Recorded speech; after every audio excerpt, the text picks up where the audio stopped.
What's up, nerd family? I present to you the lovely Tiff-tastic. My last weekend on call for 3 weekends in a row. I am so excited not to. Hey folks, I'm feeling very festive tonight. He has to go change because he just had a gig. I just had a gig where I played some Christmas music, and so, which is really fun with a guy who has laryngitis all week, has to sing Christmas songs. Yeah. But well, and you're going to do it on Sunday too. we got through though. We got through, it was alright. I'm just seeing where I can sit well. Where I'm going to be in the camera. Well, we'll be on the camera. Isaac's like trying to Kind find of the a spot. big deal. I mean, oh, that's if you're Alright guys, so I'll be right back. I'm gonna go get changed, and then we're gonna That's watch The That's true. Mandalorian, episode 5. I heard this is a good one. I've heard They're all heard good ones. anything. I haven't Is it all heard any good? spoilers, but I've heard people just say that it's a really, really good one. What? You heard. I heard it. I heard it. I heard it. Okay, well then hurry up and go change so we can start the Be show. right back, folks. Because we have to we have to try and make it through this episode without going, aww, Yeah. with baby Yoda. That's a challenge for you and I if we can't say it. Oh my gosh, I'm not gonna win. That's If the we- problem. I don't know what happened if we lose. You have to give up Star Wars stuff? Maybe? Jeff said, hey guys, what's up? I actually forgot about this. Excited If to you know how watch to, it. yeah. And then Lost Knowledge said, hello there. Ah, well, I need to just throw all my people in my shifts for work, Okay. and then I can get online with you. How do you put the... Do you want to sit over here and talk to the people? Answer their questions until Enosh gets back? Is it- Wookiee's like, I'll take over, guys. Wookie took that spot. The Hello, Wooktastic. Bruce. Welcome Hello, all. T-family. So glad to have you guys here. I don't know. It's like I don't really know what to expect for this episode. It's like Baby Yoda. we've had him we've had him fight Baby Yoda. He pretty much turned him in, got his bounty, and then pretty much Come stole over him. here just for that until he gets Yeah. back. So the lovely people can see you and hear you. And then he stole back Baby Yoda. Stole back. Yeah. I'm taking my bounty back after I used all your metal to make my armor. Thank you very much. Yeah. And then after that, then he helps out a village. So it's like, what do we do from there? It's like Well, someone almost Yeah. tried to shoot him. Yeah. So there's still people hunting Baby Yoda if they still have the trackers. yeah. So what's up with that? And it's the old time trackers too. Yeah. But it's like we have episode 5, 6, 7. We have 4 more episodes this season. Dang. Oh, wait, 5, Wait. 6, 7, 8, 3. No. After watching today's. Steve said, I just got out of my weekly milk bath, so what did I miss? Nice. You haven't 2%. really missed, That's the good stuff. you haven't missed anything yet. We're pretty much, we just started. Enosh had a Christmas gig. Yep. He had to go play Christmas music to help out, and he had on his Christmas suit. So he has to go change out of that, get comfy. I already got him his popcorn. He's good to go. So we just need to get him ready for the show. And then Jeff said, more Baby Yoda using the Force. Heck yeah. I hope. Eat more But- frogs. But it looks like he has a limit to like how much he can. Well, because when he did that, he was knocked Yeah. out for like 2 days. Well, yeah. Actually, when he lifted up the thing to help Mando, it knocked him out until he got back to the ship. Yeah. But I think it's funny, he's like, this Baby Yoda's like this tall. He's the size of a 10-inch pop vinyl, Yeah. which means we have to have at least one in our house. Because he needs to go with my portlets. Look, Steve said, tease down the fro. Tease down the... Oh. Your little... Oh. You're very hood right now. Get it? Oh, yeah. Yeah, I got mom jokes tonight. It's like, I'm trying to remember, because it's like last week was Titans and Mandalorian. It was like, I was still like, super Wait, excited wasn't about that the last episode of Titans? Yeah. Oh, that means we don't have more time. No, Enosh's fro. Yeah, because yeah, Enosh fro- throws oh, his yeah. stuff out. I don't know, maybe he's doing that upstate. Maybe he is getting the fro and throwing a pick in there. Going old school. I really like his new look with the armor, because I liked his original look, but Yeah. but as soon as he got the armor, it's like, oh, okay, Very that fancy, that that's looks really nice. cool now. Yeah, I'm just like I'm not really expecting anything for this episode because like we've already gotten a ton in just So 4 everything's episodes. just icing on the cake. Yeah, so it's pretty much whatever he gets, just extra. And then have you seen what the thumbnail is like for the episode? No. So what the thumbnail is it's a bunch of steaks with stormtrooper helmets on top of them. Ooh. They think I'm Landon. See, I totally grew out my hair. No, I'm not actually not in frame. That's why they can't. Oh. So they thought I was Landon. No. Yeah. Mandalorian takes place 5 years after Star Wars Episode 6. I'm just gonna be lurking and being like, it's no name Jane. You can actually put that as you can choose your name on YouTube on what Oh, you want to be gosh. called. Yeah. We'd be the only ones that would get it though. That's okay. You have inside jokes from my work. Oh yeah. I went to my boss and was like, hey, how's Sputnik? And she's like, what? Never mind. And like Steve said, a lot of little surprises in this episode. I think it's funny that a lot of our subscribers have seen the show Yeah. once or three Well, times, it and gets then you- you come back to still watch it with us, Sweet. but I love watching it more than once, too. It depends on what. Sometimes it just depends on the episode because like episode 2 came out at like 9 in the morning, like our time. Mm-hmm. But episode 4 came out at like 3 in the morning. That's true. Because our dad was able to download it before he had to go to work. He was able to download episode 4, I think it was, last week's episode. So I think it's just like The way that... like every week is a different like time release. Anakin Okay, Skywalker hopefully said. hopefully the phone stays quiet during the show. Yeah, Anakin Skywalker said, I saw the Mandalorian this morning when I woke up, and there's a new theory that Star-Lord is Captain America's grandson.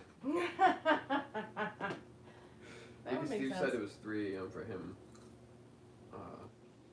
William said, hey guys, sorry, I'm at a show right now, I'll be on later. Lies is so good.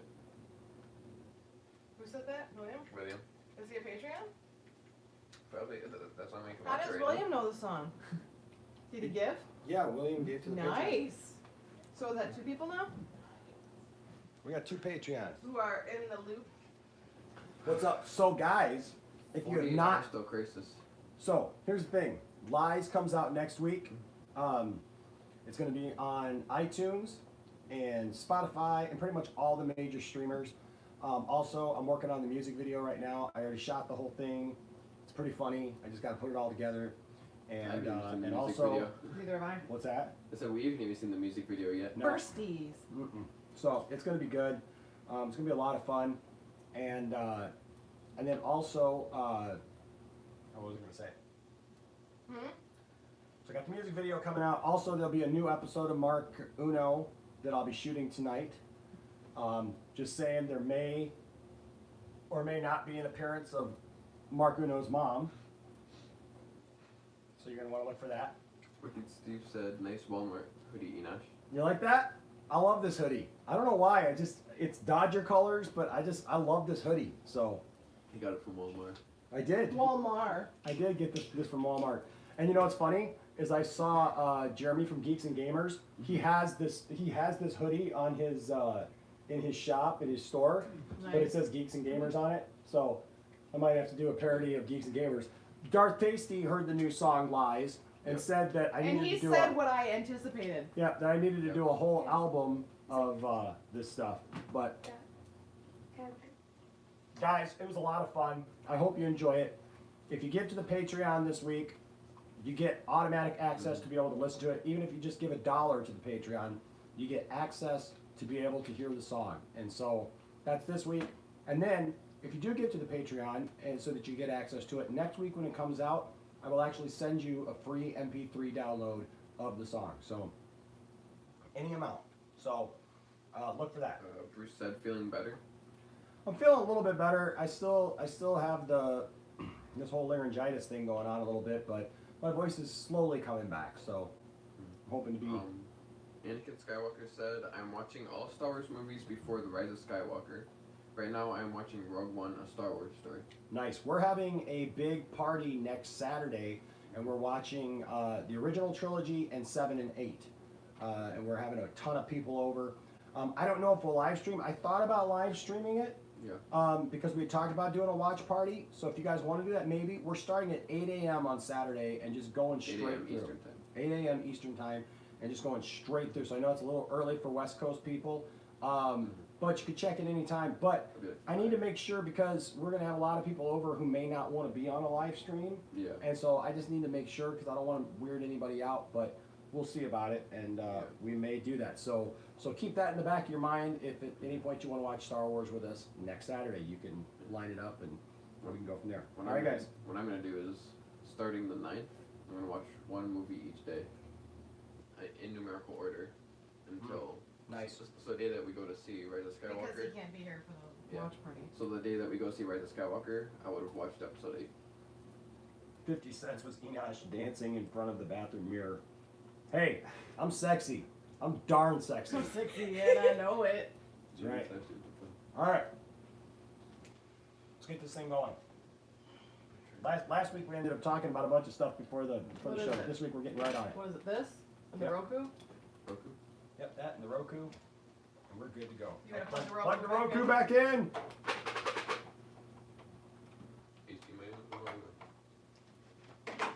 Oh. Bruce, Patreon is like a way for people to basically There you go. I'll give you one. help support the channel. You know, basically we get a little bit of revenue through advertisements, you know, ads on the channel or whatever. Oops, hold on a second, Roku's going crazy here. Let me get it to the home button here. What the heck is it doing? Just doing to jump around. So there's that. Patreon is a way that people can donate money to the channel, right? So like there's like different levels and like you can get exclusive stuff like when we do videos. Now that we have Patreons, I've been trying to promote the Patreon, but now those who are Patreons will get to see like unedited footage. So you'll get like the all the outtakes and all the stuff anytime we make a video or stuff like that, all the fun stuff. Special videos that are just for Patreon supporters that are on there, and like I said, you can give. There's different tiers that like you get, but like every video, if you are a Patreon, when we do videos that like aren't live stream at least, because I haven't figured out how to do this on live stream yet, but William's supposed to help me out with this eventually. Tell you, William, we're gonna get this eventually. We're gonna hook up. You get mentioned. You'll be in a list of people who are Patreons and basically supporters of the channel and help keep things going. And then that money helps us do things like update, you know, computer systems or get software to be able to do our live streams. In a better way, stuff like that. So, yeah. So that's well, Wicked Steve and Bruce, we'll talk offline because you guys have done a lot of cool stuff. Even though, yeah. So you guys, you two, I need to. See you after class. Yeah, we'll see you guys after class because I'll talk to you. All right, because you guys are supporters of the channel, and I really, really appreciate you. So, so and like I said, we don't ask anything of our subscribers at all.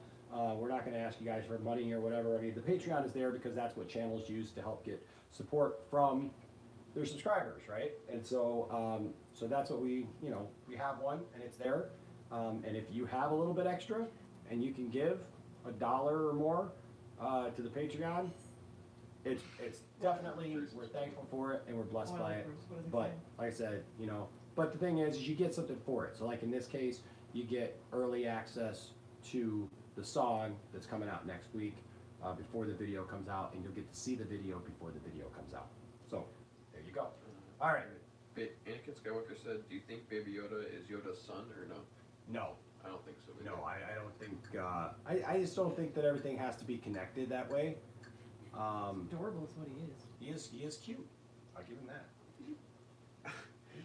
Bruce said, "Sorry, I don't know much about this stuff. Oh, that's all right. I don't have to see you dance in front of a mirror, do I?" No. Oh, You God. said, In fact, if you don't give, you'll have to see me dance in front of a mirror. he says, "Since you live in Flint, can I send bottled water?" We don't need it. I'll donate for sure. Not water. That was a joke.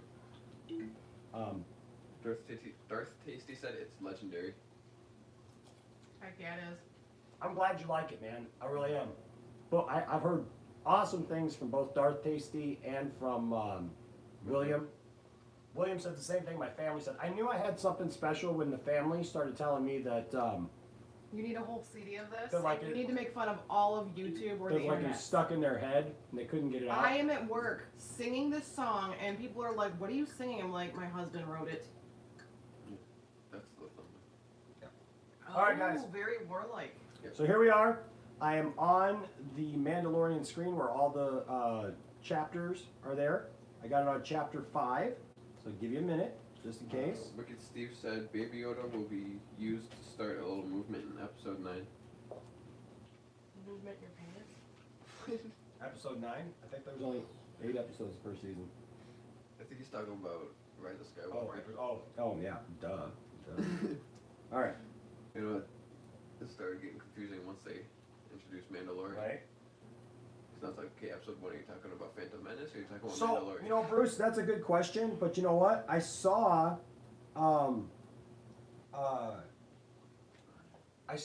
a picture where Baby Yoda doesn't have fully black eyes. If you see the light reflect in him, he actually does have, it's like dark brown eyes. Well, he's also like 10 inches tall. But it's still, So everything's in shadow. but it's still different than Yoda Yeah. because Yoda actually has like kind of like regular eyeballs Yeah. with like green eyes. Yeah, you saw that in the CGI and the puppet. Yeah, and so it's kind of weird that Baby Yoda does have kind of like this full black eye, but maybe that's just like Part of like, part of their like how they grow up. yeah. You know, I don't know. Like when they Well, look when like we that. had our kids, their eye color was like similar for like a year, and then it started changing color. Although I did notice something. It's been 50. I did notice something about this. Ewoks, all the cute little things in Star Wars have these full dark eyes. Ewoks have full dark eyes. Porgs have full dark eyes. Yep. And now Baby Yoda, the wee Baby Yodes, Baby Yodas. has that. So, all right, guys. Okay, do So it. we are on here on chapter 5. We're going to start on the count of 3 on 3. Ready? 1, 2, 3.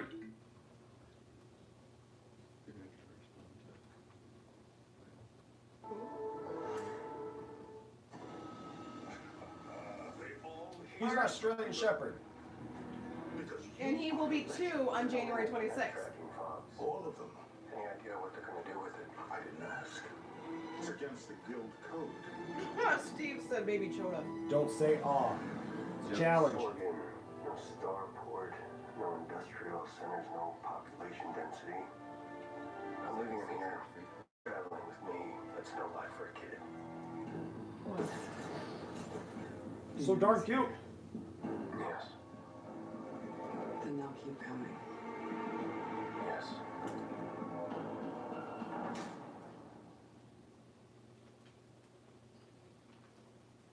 Are you not watching or are you not caught up? Lucasfilm.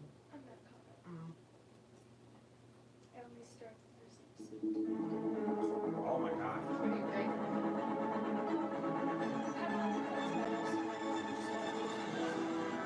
Ooh, I like the colors. Very 70s.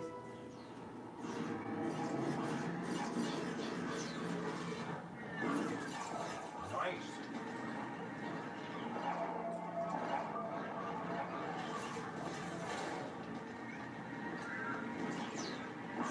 Into a shop, Mingo. I might make you live.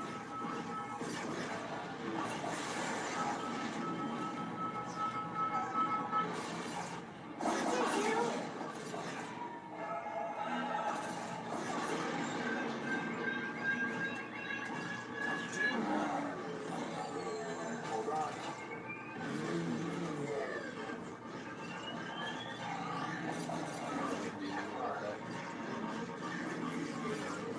It's just an open space. Bring in warm.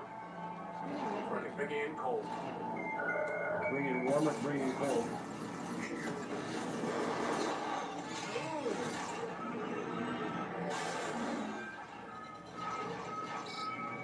That's my line.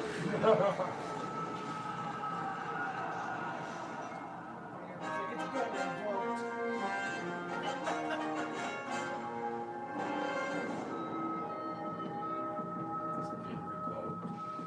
Steve just said don't get cocky, Mando. Doesn't even make any sense.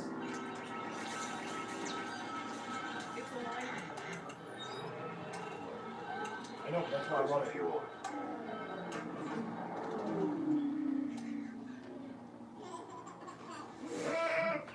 I love it.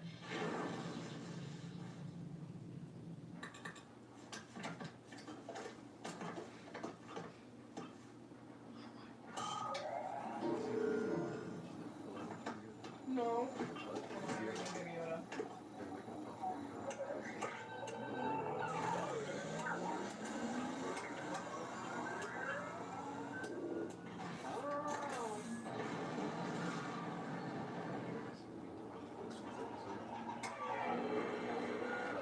Plastic is a teeth. This is Mos Eisley Tower. We're tracking you. Head for Bay 35. Over. Copy that. Tatooine. Locked in for 3-5. Power. It's going to Mos Eisley. I was gonna say coming in hot. Oh my gosh. Oh.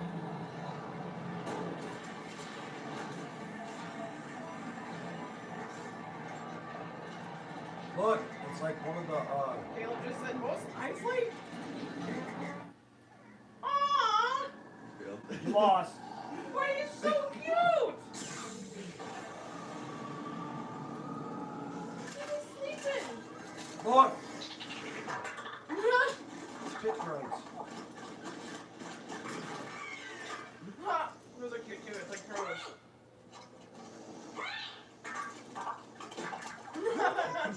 Droids, you'll pay for it. Just keep them away from my ship. Yeah? You think that's a good idea, do you? It looks like Let's look at your ship.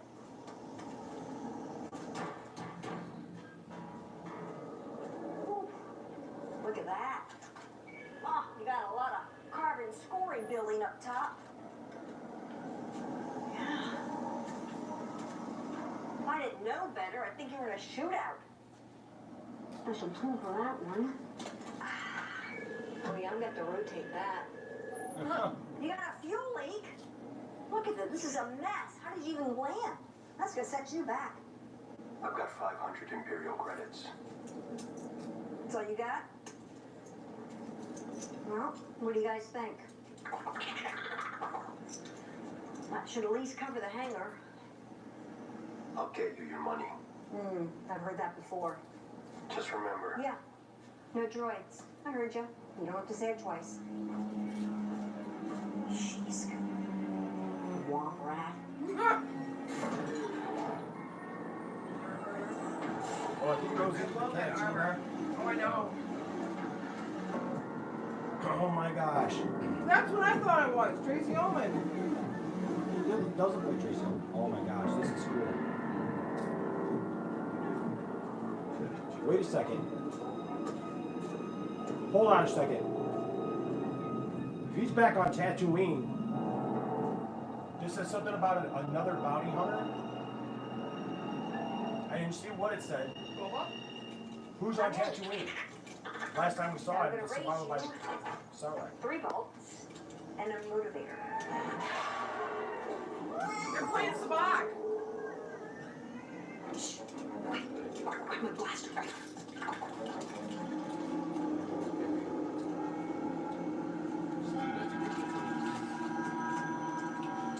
I'd stay in that ship if I were you.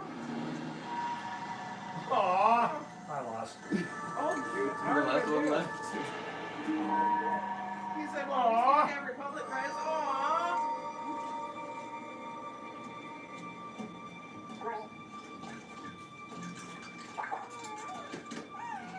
Now. Let Ellie take a good look at you.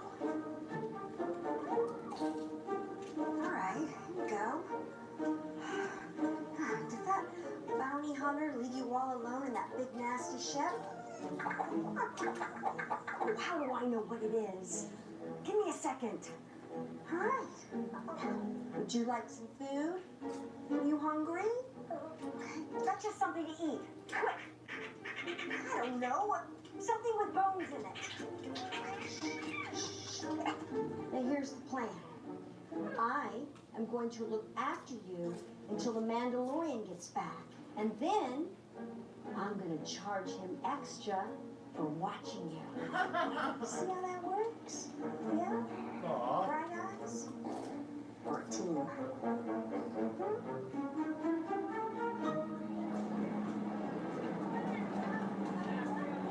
It's Tuesday, no, you know, sorry. Okay.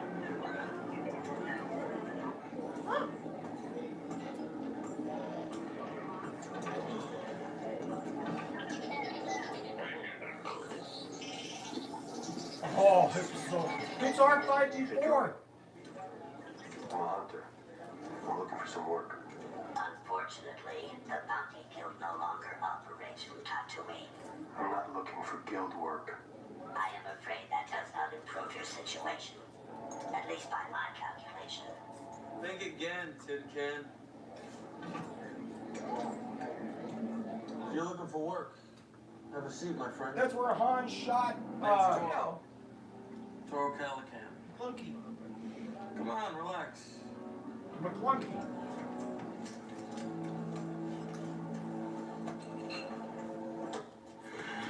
Picked up this bounty puck before I left the mid-rim. John Collins said, so we're watching them watch An TV. assassin.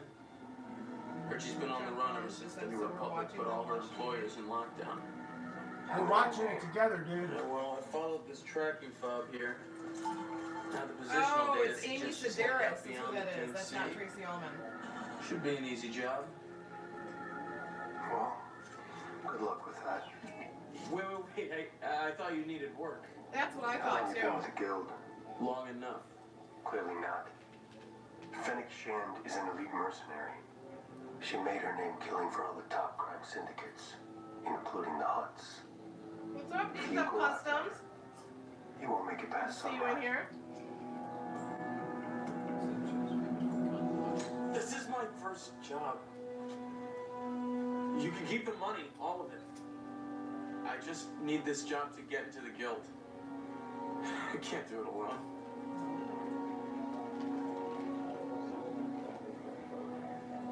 Meet me at Hangar 3-5 in half an hour. Bring 2 speeder bikes. And give me the Yes. tracking fob.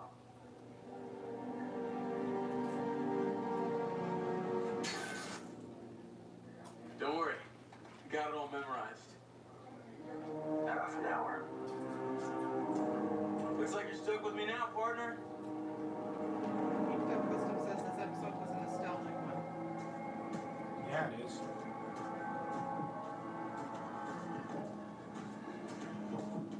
John Collins, this is our way of basically having a watch party with all of our subs. We love having fun like this. We do this a lot. That way we can talk about stuff as we do it. Hey, Run away! Run away! where is he? Quiet! Oh, it's okay. You woke it up. Do you have any idea how long it took me to get it to sleep? Give him to me. Not so fast. She's usually blonde. You can't just leave a child all alone like that. You know, you have an awful lot to learn about raising a young one. Yeah. Aww. Anyway, I started the repair on the fuel leak. You know, I have a setbacks I want to talk to you about. You know, I didn't use any droids as requested, so it took me a lot longer than I expected. But I figured you were good for the money, since you have an extra mouth to feed. Aw. Thank you.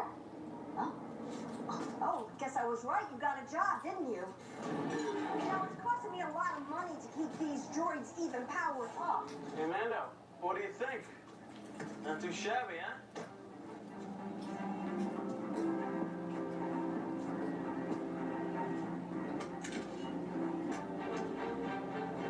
What do you expect? Pretty Corellia.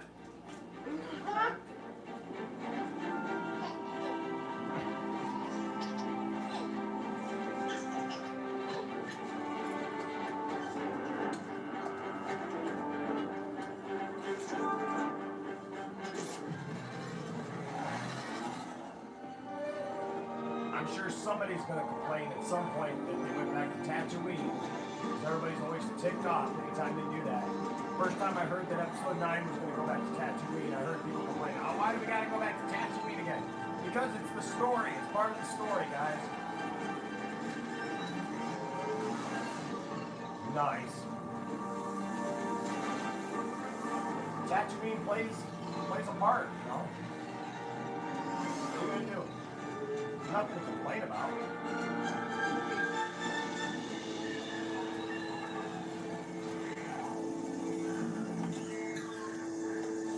What's going on? Look, up ahead.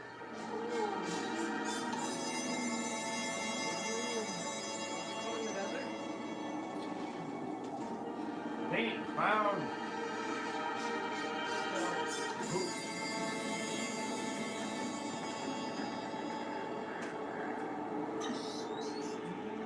Tuscan Raiders.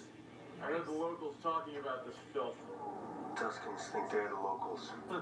Everyone else is just trespassing. Well, whatever they call themselves, they best keep their distance. Yeah? Why don't you tell them yourself?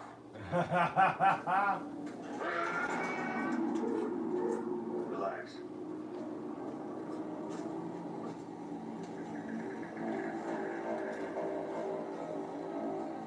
What are you doing? Negotiating. Wow. Dang. What's going on? We need passage across the land. Let me see the binocs. What? What? Hey! What? Those were brand new. Yeah, they were. Wow, guys. You just had a conversation with the sand people, the Tuscan Raiders. Wow. That's cool.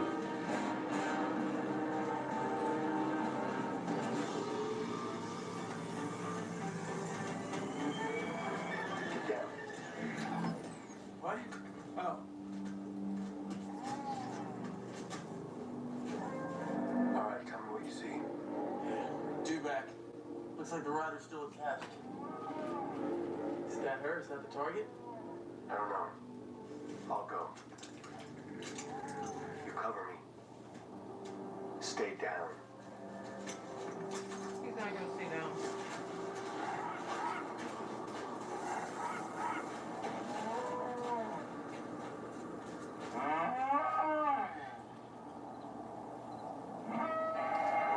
There goes the other do-back bolt.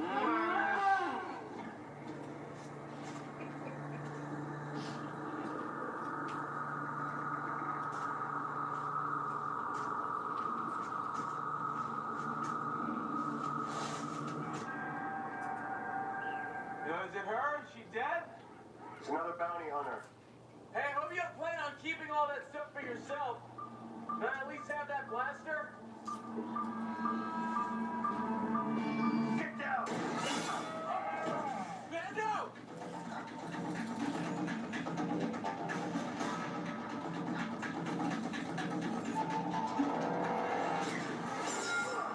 Thank God for his armor. What happened? Sniper bolt. Only an MK modified rifle could make that shot. Are you alright? Yeah. Hit me in the Beskar. And at that range, Beskar held up. Wait, I don't wear any Beskar. Nope. Well, so what do we do? You see where that shot came from? Yeah, came from that ridge. Okay. We're gonna wait until dark. Well, what if she escapes? She's got the high ground. She's waiting for us to make the first move. I'm gonna rest. You take the first watch. Stay low.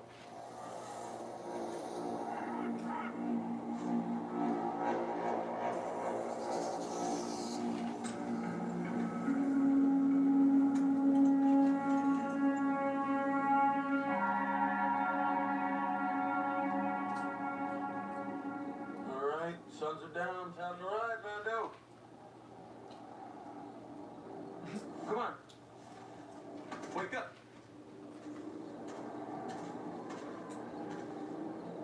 Look at you. Asleep on the job, old man.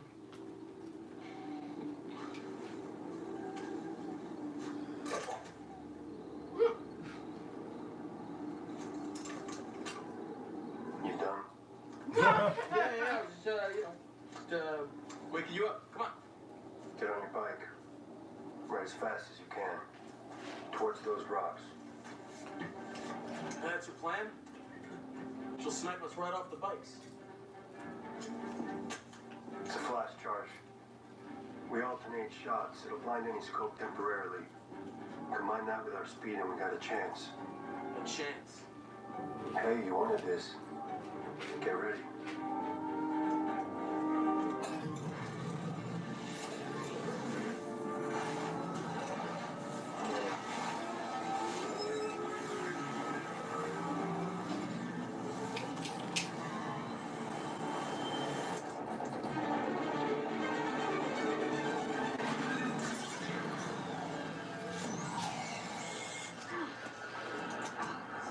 There she is.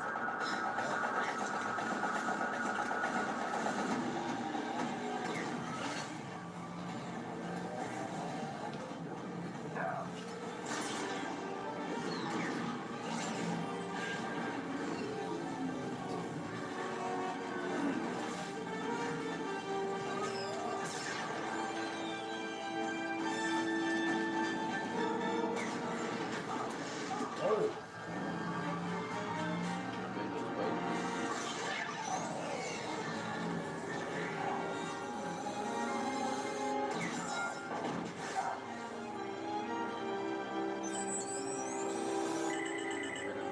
Not so fast, Fennec.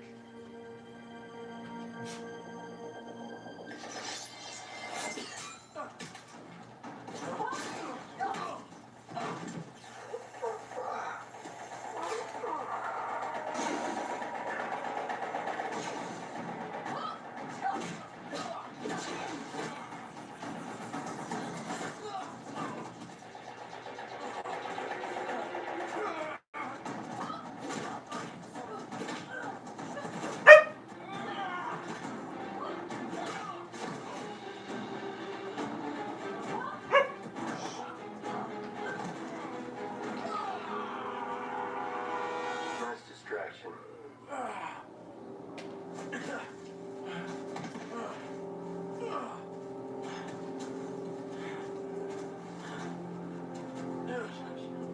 Oh. Ow. Yeah. Agents of Good S.H.I.E.L.D. work, partner. Cover yourself.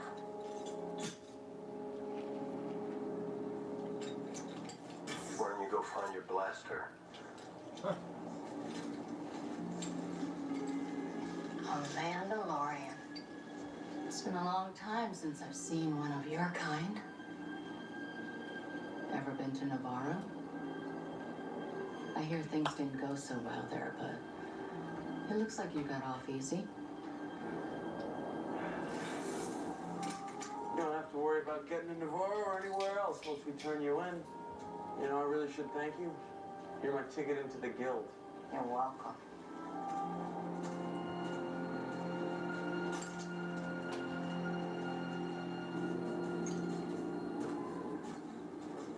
Uh-oh, looks like one of us has to walk. Or we could drag you. We can bring you in hot, we can bring you in cold.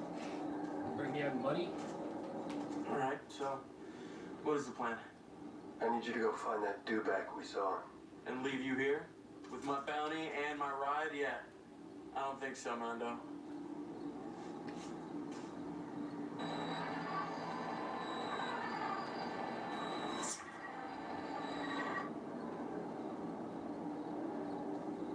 Okay, I'll do it. Watch her. And don't let her get near the bike. She's not good to us dead. Nice. Oh my gosh. Very nostalgic episode.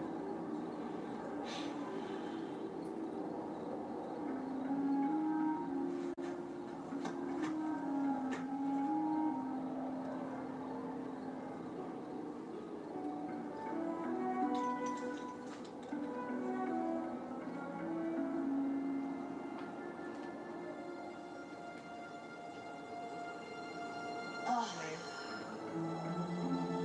it's been a while. Oh, look, the suns are coming up. Quiet. But there's still time to make my rendezvous in Mos Espa.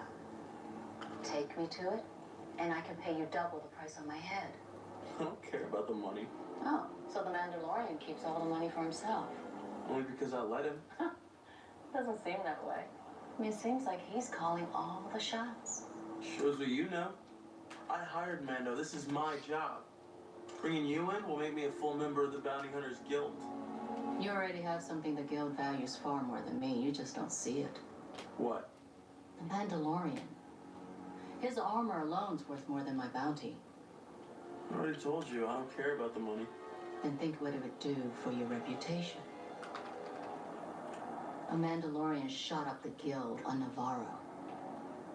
Took some high-value target and went rogue. That Mandalorian. Like I said, you don't see many. You bring the Guild that traitor, and they'll welcome you with open arms. Your name will be legendary.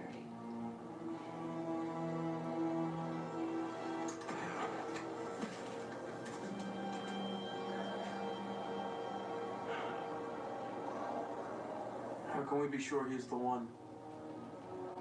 Word is, he still has the target with him. Some say it's a child. Look, if you're afraid to take him on, fear not. I can help you with that. Take some advice, kid. You want to be a bounty hunter? Make the best deal for yourself and survive.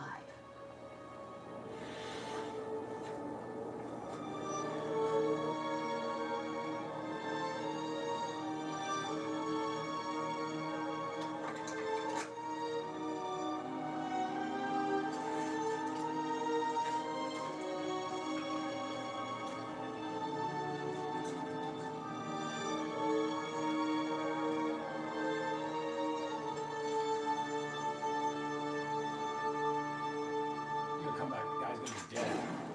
Oh!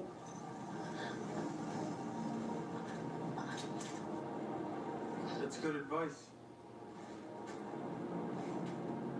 But if I took those binders off you, I'd be a dead man. If the Mandalorian's worth more than you are, well, who wouldn't want to be a legend? Thanks for the tip. She can't be dead because she's part of the show. IG-11 hasn't come back yet. Yeah, but I doubt that they cast her just Mando's gonna come back and find her and...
Took you long enough, Mando.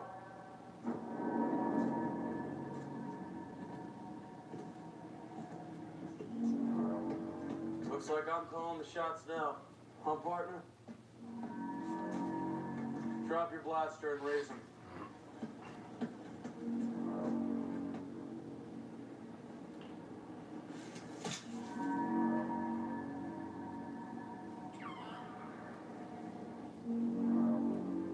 Cuff him. You're a guild traitor, Mando. And I'm willing to bet that this here is the target you helped escape. You're smarter than you look. That was right. What is that? It's one of those Bringing flash you in bombs. won't just make me a member of the guild. legendary.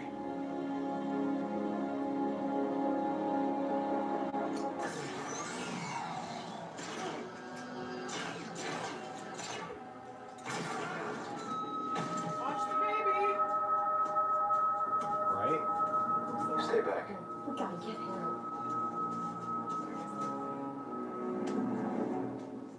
Where is it?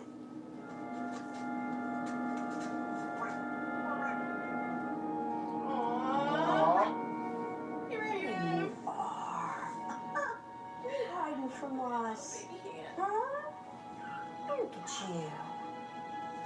That's right. I know that was really I have a loud for feeling your she's big gonna old die. ears, wouldn't it? It's okay.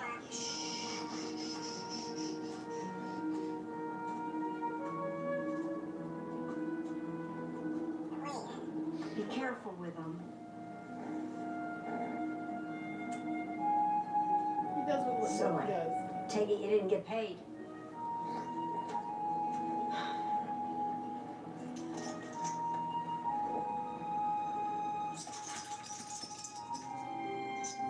That cover me?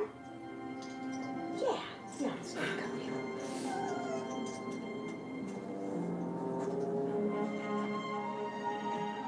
All right, picturoids, let's drag this out of here. Oh no, drag it to Beggar's Canyon. Normally, but here you do. I don't know who she is. It's on Comedy Central.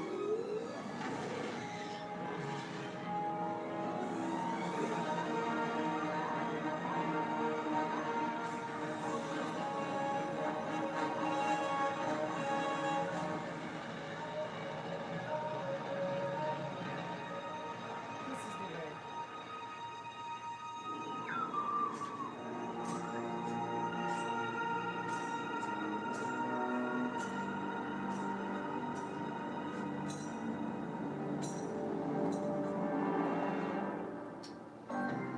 What? Who was that?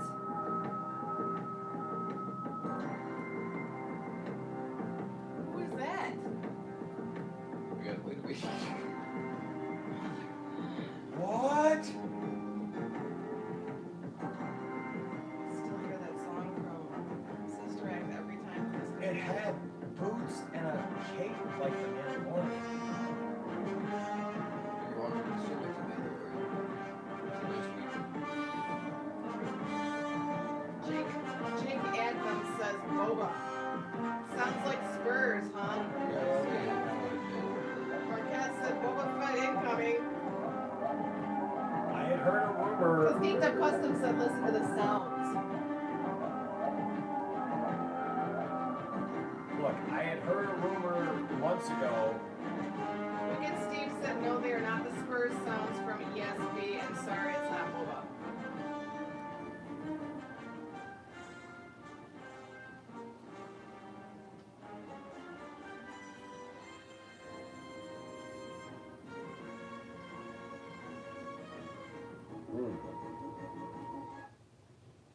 Geeked Up said boba is a long shot, but it's not boba. Who said that? Geeked Up Customs. And then Bruce Jennings says, I heard a rumor on YouTube that Boba was supposed to come back. Who knows? I had heard that same rumor. So, but yeah, who knows, right? I mean, I don't know. But man, yeah, no, I got you. What's that person gonna do with her? If they just left her there and she's dead. Well, that's why he went back to her, apparently, whoever that dude is, person is. Marquez said, honestly, I think this is to mislead the audience. Maybe is someone else with Boba Fett's armor or something. Darth Maybe. Tasty said, from who? Mike Zero, LOL, only kidding. Bruce Jennings said, still 3 minutes left. For him or for us? Oh, probably for him.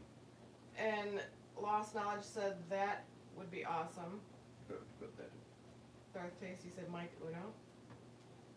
Wicked Steve said lies. Huh.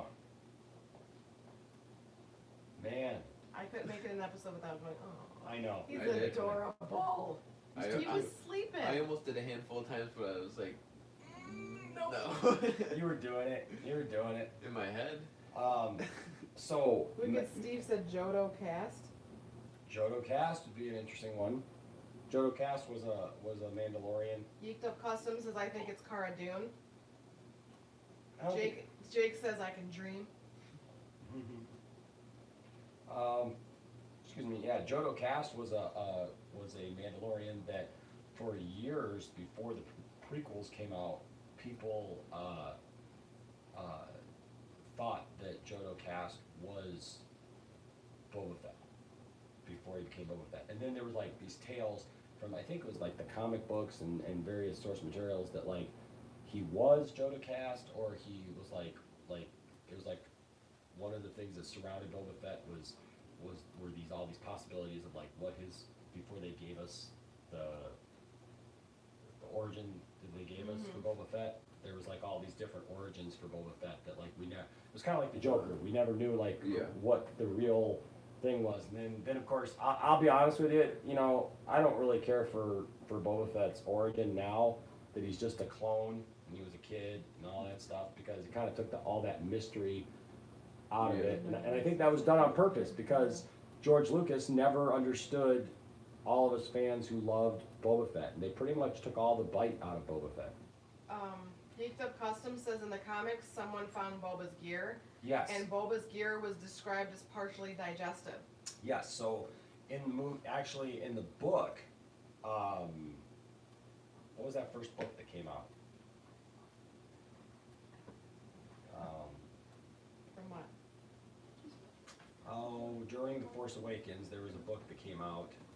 Do you remember what that book was, Isaac? Which one? Aftermath. Aftermath. Yeah, so Aftermath came out, and apparently now, I didn't get through Aftermath. I tried. It was a hard read, and so I never actually finished it. But apparently in that book, there is a scene where people are describing basically what constitutes as Boba Fett's armor, that it's been found. Yeah. There was no body found in it. So the assumption is that he survived, and that they're just waiting for an opportunity to reintroduce Boba Fett, which I would love. I want to see Boba Fett come back. I love Boba Fett. I think it was a huge mistake not to include Boba Fett in the Han Solo movie, because honestly, if you're going to tell a Han Solo story, what is the Han Solo story that everybody wants to know? Why do him and Boba Fett have something? We got a beef. Why they got a beef? Right? Seriously, why they got a beef? Because it's not gonna be just Jabba that's gonna like cause like the between Boba and Han. So I think it would, and I think that their idea was to eventually do that, but unfortunately, the Phantom Menace kind of ruined that for everybody. And I'm gonna start calling it the way it is, because that's just the way it is. They ruined it for everybody and got everybody to be down on Solo and to boycott Solo before they even knew what kind of movie it was. Now all these people are discovering Solo and going, "Oh, you know, that movie was actually pretty good." Well, duh. Really? Yeah, the rest of us, you know what, who just love Star Wars, went to go see it anyways, and we're telling you all, and you guys were like, "No, we're not gonna see it." Blah blah blah. Whatever. Anyways. Wait, why is the chat not going back to? There we go. Wicked Steve said, Dengar saved Boba from the Sarlacc pit. Truly nice book to read is Tales of the Mandalorian or Bounty Hunter. Those were good books back in the day, man. And then Darth Tasty says, I was one of the 10 in the theater watching Solo on opening night. It was sad. Yeah, man, we went to go see Solo opening night, and we went, how many times did we see Solo? Three, I think, in the theater? I saw it, I think out of those three, I saw it 2. Yeah. Yeah, because one of them was just us. Yeah. And it was a good movie. Was it perfect? No. But I really think that people just, like, really, I actually like, what's his name is Dryden Voss. he was good as Dryden Voss, you know, and actually I was really surprised because 5 minutes into it, my biggest concern was the Harrison Ford thing. Yeah, I know. I think it would have been really cool if they had bookended that movie with an older Harrison Ford telling that as a story to somebody. Yeah. Oh, that would be cool. And then done it as a flashback, you know? Telling it to Wookiee babies. Anybody, right? Maybe telling it to a young Kylo Ren. To a young Ben Solo. That would have been cool. Telling it to a young Ben Solo. right, as a story. But you know, I thought that would have been cool. But if you're not even going to do that, but my thing was 5 minutes into it, I believed him as Han Solo, as a young Han Solo. I actually believed him as Han Solo. And I didn't think I was going to. And what's his name is Lando. I watched. Lover? I loved that. Yeah, I watched a video today with Jeremy from Geeks and Gamers, and he was griping and complaining. I swear to God, everybody just gripes and complains. Like that's all anybody does anymore. That's like everybody. I'm complaining right now. It's cool. Good Lord. Right? It's just like that. Now there's like this whole controversy because apparently Billy D. Williams was asked about the Solo movie and if he saw the Solo movie, and he said no because there's only one Lando. Well, of course, that's Billy D. Williams. He's like, you know, like he's like, I like that kid, you know, meaning what's his name, Donald Glover, but you know, there's only one Lando. So it's like, I get it, but at the same time, you know, You had your chance. it's like, well, it's you know, he's still Lando. Yeah, I know. I'm joking. It doesn't. I'm not. No, I'm not saying that's you. I'm not. I'm just saying like for those people who are complaining about it, like it's like he's still Lando. Obviously, he's coming back in episode 9. You know, but even so, you know, if we're to see some of these characters portrayed and do other things, like, you know, Jeremy was making it sound like Disney was just trying to recast Han Solo and Lando so that they had their versions that would be the definitive versions. If they did that, their versions would not be the definitive versions. No. Everybody knows. I don't think that they were trying to do that. Mm-hmm. They were trying to get rid of all the Star Wars from the past. They wouldn't still have those things going. So that just doesn't make any sense. But everybody's trying to find, you know, that stuff, right? But right, Geeked Up Customs, hashtag I love Star Wars, man. I just love Star Wars, and I thought it was cool to see Han Solo and Lando. And if we were ever gonna see the scene where Han got the ship from Lando, we were gonna have to have new actors because it was gonna show him as young. The only thing I didn't really like about that movie, I didn't like 2 things about the movie. Oh, I didn't like the Millennium Falcon. I didn't mind it. I don't mind it being, you know, newer and everything, but it didn't look right. It looked like a different ship. It looked well, like it had the middle piece until it lost. Yeah, well, it looked like a YT freighter, but it just didn't look like that YT freighter. It looked like it should have been a different One thing model. I like with the Falcon is, to me, it kind of seemed like it had like a purple tint to it almost. Well, it's just too white. It's Yeah. white, and then it's got the blue, and that just it's kind of weird. Because normally the Falcon has like that tan or like yellow tint to it. So it was like, Yeah, I think it was kind of like an weird old, to see yeah, that. it's an older thing. Mason Man said, "Have you seen the 5th episode yet?" Yes, we just finished it, man. We just finished it right now. We watched it together.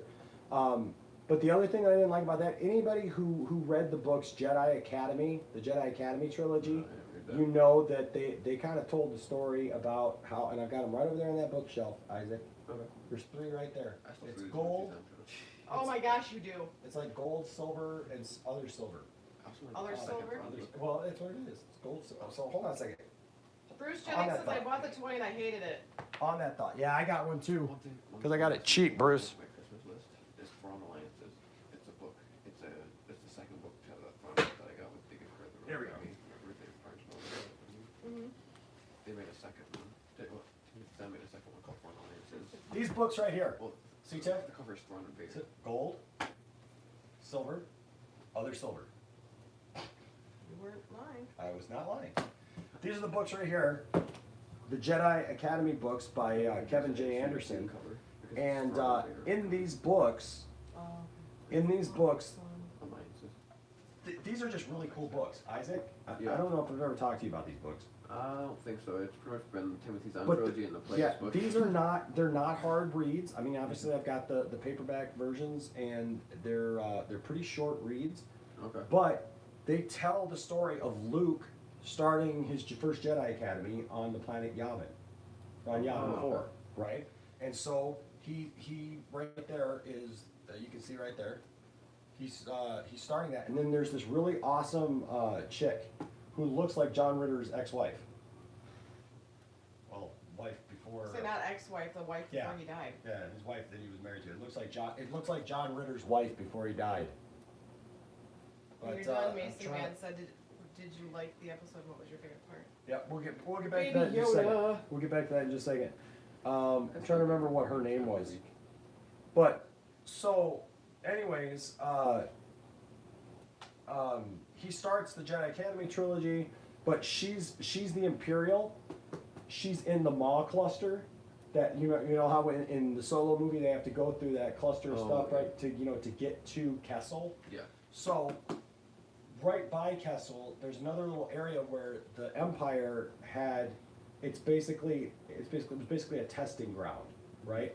So they have this ship called the Sun Crusher, which that's it right there. Oh wow. That's it right there. And basically, the Sun Crusher is this. You see a little picture of it right there. The Sun Crusher is this ship that it basically can destroy a star. It fires a missile into a star and makes it supernova and can take out everything. Oh, okay. And so it's a super weapon. Yeah. But then also Luke has The one portable student. super weapon. Yeah, basically, Luke has and it has shielding on it that shields it for pretty much anything.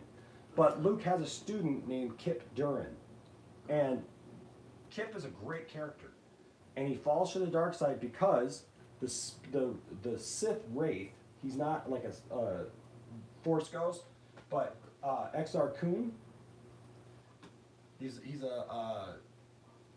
an old Sith, appears to Kip and offers him powers and stuff, and so he ends up using those powers, and he falls to the dark side, and Luke has to take him on and all this stuff, and but they talk about the Kessel Run in there and how Han made the Kessel Run.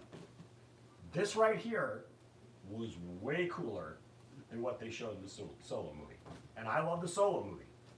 But the way that they described how Han Solo did it, because they said it wasn't simply Han Solo flew through the middle of whatever that was, right, to the Maw.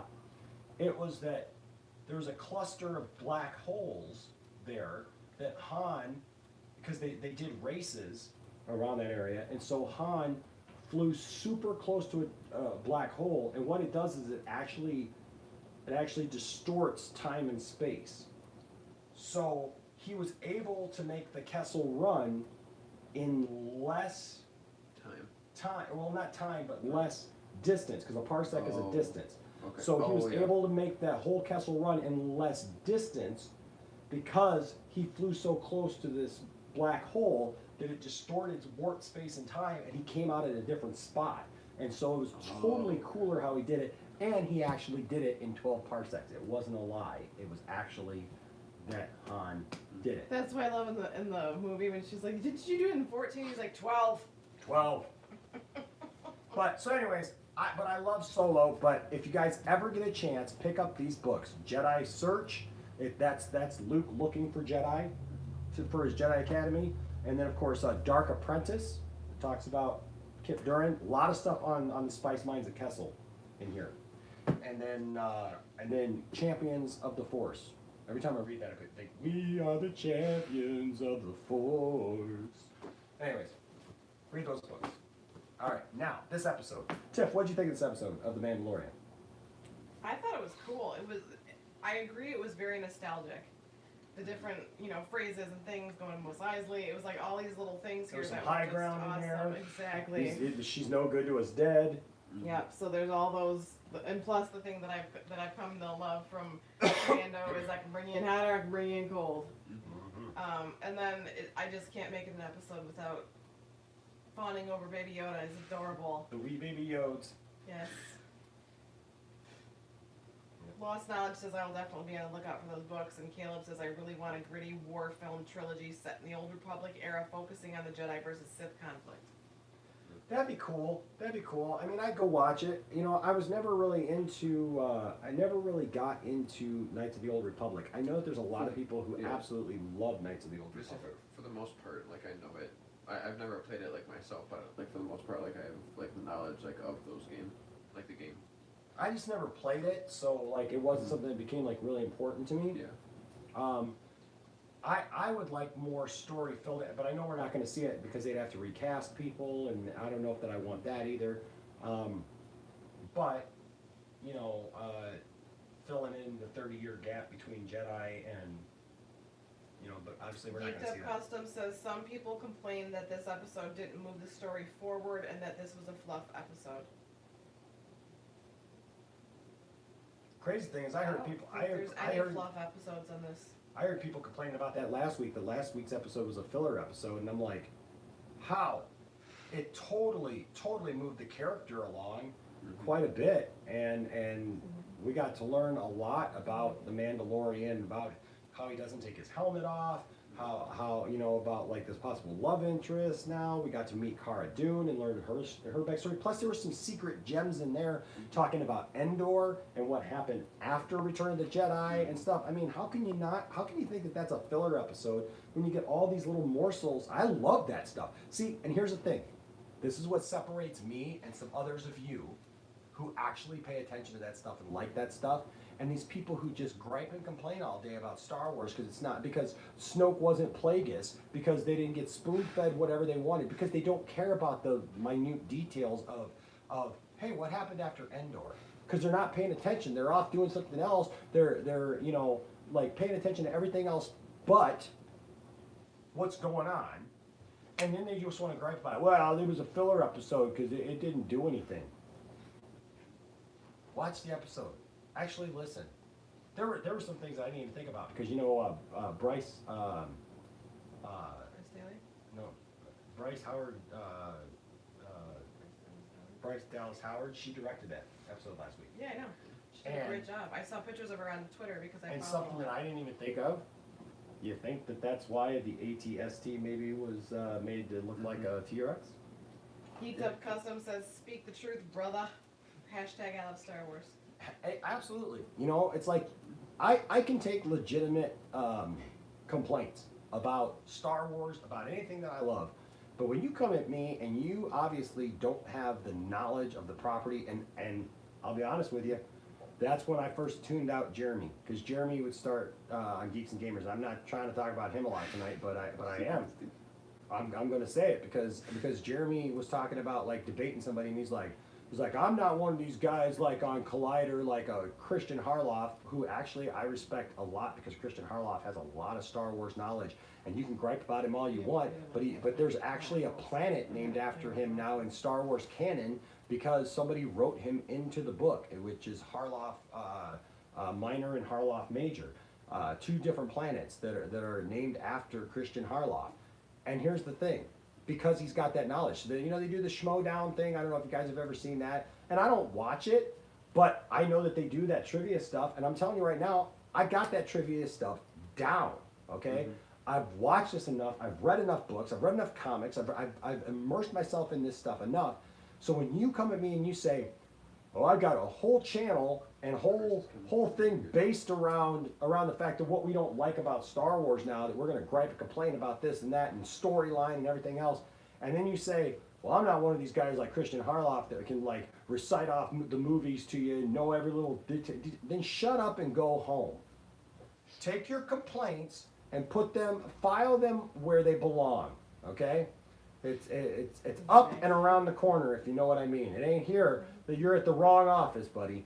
Because that, I don't got time for that. I don't got time for that. You want to come at me with something legitimate, you come at me. And that's my kind of problem. You wrote a song about that. I did write a song. It's called, what? I ain't got time for I wrote that song too. But here's the thing. Here's the thing. That's why you don't see these guys like Jeremy or Doomcock or any of these other people ever debate or talk about this stuff to anybody that's like knowledgeable, right?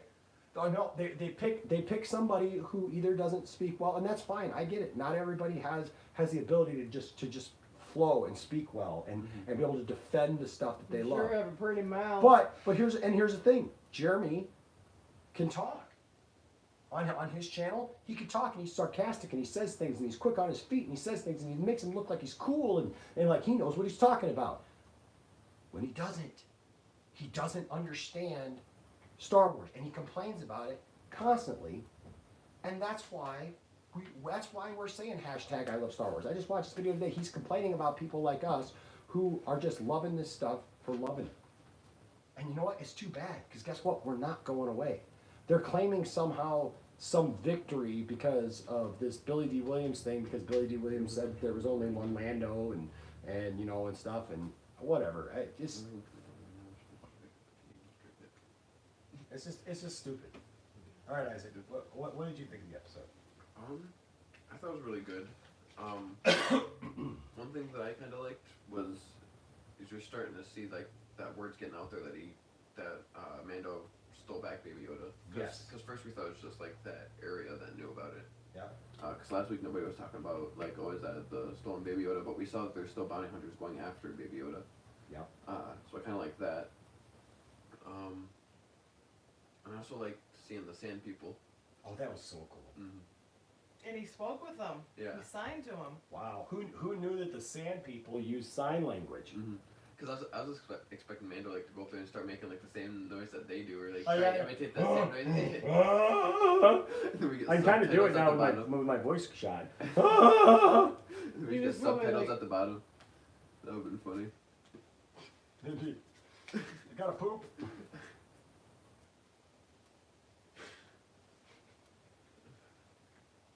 Anything else stand out for you in this episode? No, I just liked the nostalgia and like the jokes and the references that they put in this episode too. I like Davy Sedaris. We're taking care of Baby Yoda while he was off on the bounty. Yes. Good stuff. I like seeing the pit droids. They were cute. They're like little turtles. You know. But he was like, they stood up and he's like, and they like popped up. And anytime they were around Mando, Yeah, they dropped down.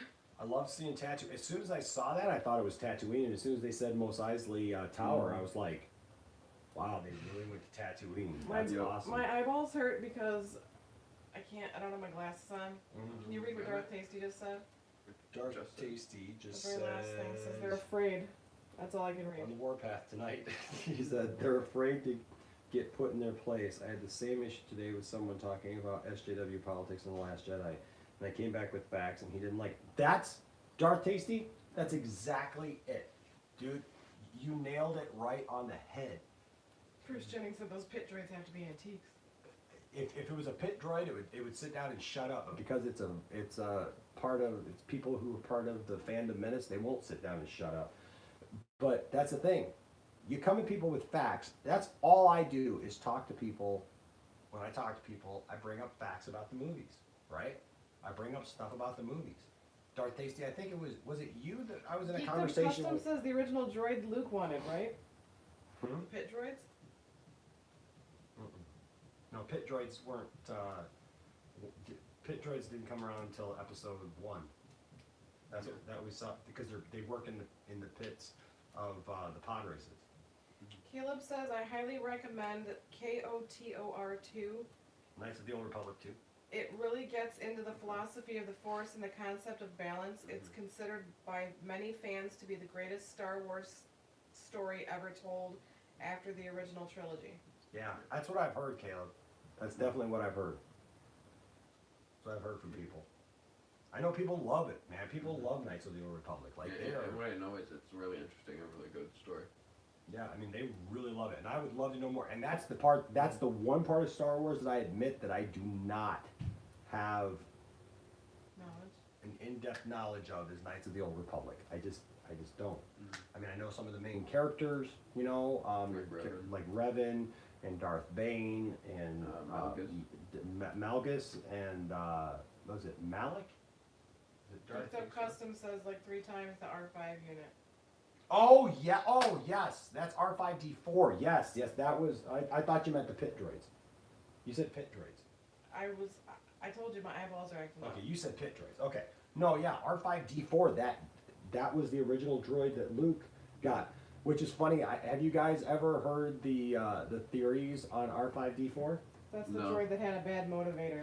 Yep, that's the droid that had a bad motivator. But have you guys heard the theories that R5D4 was actually a Force-sensitive droid? Sorry, Customs, I didn't mean to. Heard that. You've never heard this? No. So there is this theory, and you can find this online, and it's hilarious. And there's nothing in canon, I don't think, that says this is true. But the idea was that R5D4 was actually a Force-sensitive, sentient droid. And when Luke bought him, the Force basically revealed to R5D4 that he needed to get out of the deal, that he needed to let R2 be purchased instead of him, and so he sacrificed That's himself. why he Yeah, that's why his okay. motivator went bad, because What he gets- blew up his own motivator so that Luke could take R2. Wicked Steve said that's the droid that had a bad motivator, which in the comics the droid spoke of that story and how it was all planned so that Luke would choose R2. Or was it in the comics? I couldn't remember if it was in the comics or whatever, but yeah, that's an interesting story. Yeah, I've never heard about that. Yeah, it's an interesting Wicked story. Steve said R5D4 speaks about it in a comic. Oh, really? There you go. But yeah, that he's force sensitive. That's crazy. But obviously R5D4 survived because he's right there. I mean, it looked like R5D4. It might just be another R5 unit, but it'd be kind of weird that it was an R5 unit that looks exactly like Geeked Up R5D4. Custom says it's not canon though.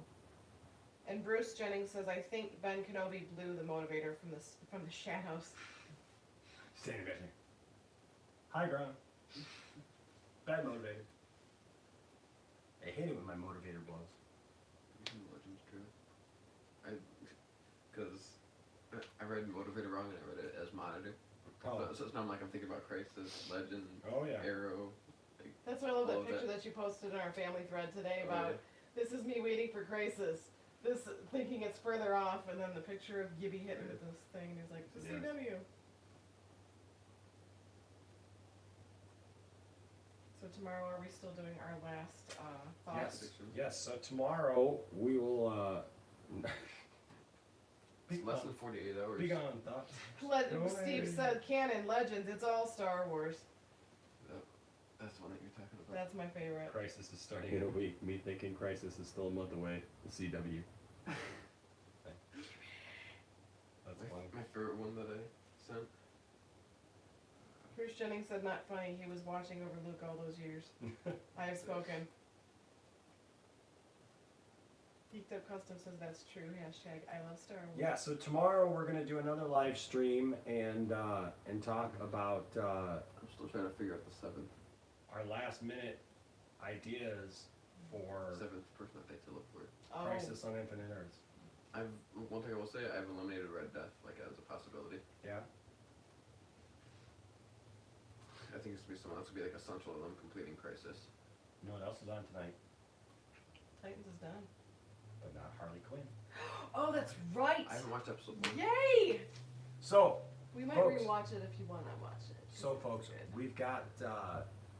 How many of you are any of you watching the Harley Quinn show? Can we show that on Family Channel? Because of how she talks? No, she's got a dirty mouth. She needs So- orbits to clean it up. So I read an article this week that apparently her and the girl who plays Poison Ivy. Yeah. They're in a contest to see how many F-drums they can F-drums? F-drums they can bop. F-bombs they can drop in an episode, and apparently they don't record their parts together. Oh, So- so it. So like when they start ad-libbing, like That they makes started, a lot more sense now. they started having to tell Kaylee Cuoco. Kaylee Cuoco, like, you can't drop that many F-bombs. And she's like, what do you mean I can't drop that many F-bombs? I'm Harley Quinn. She's like- using it like the word the. Yeah, but she's like, I guess they told her, they're like, the other girl used it, like, so many times, you know, as Harley, Steve said, no, she has a pretty mouth. she's got a pretty mouth. But told her, like, they can't do it, so now they only get 8 F-bombs per episode. Bruce Jennings said, fire truck?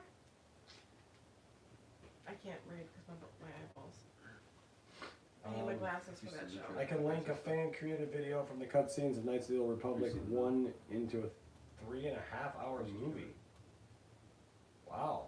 It gets most of the story, and that way you don't have to suffer through the dated gameplay. That'd be awesome, Caleb. I would appreciate that, man. Yeah, Kaylee Cuoco is quite beautiful. What? Kaylee Cuoco is quite beautiful. Yeah, I've liked her since she was on the show with John Ritter. Yeah. But yeah, I don't know that we can Show that. live stream that. I know. Caleb says, oh, fun fact, Jon Favreau started the entire show, or stated the entire show was filmed on a soundstage, no location shoots. Of the Mandalorian?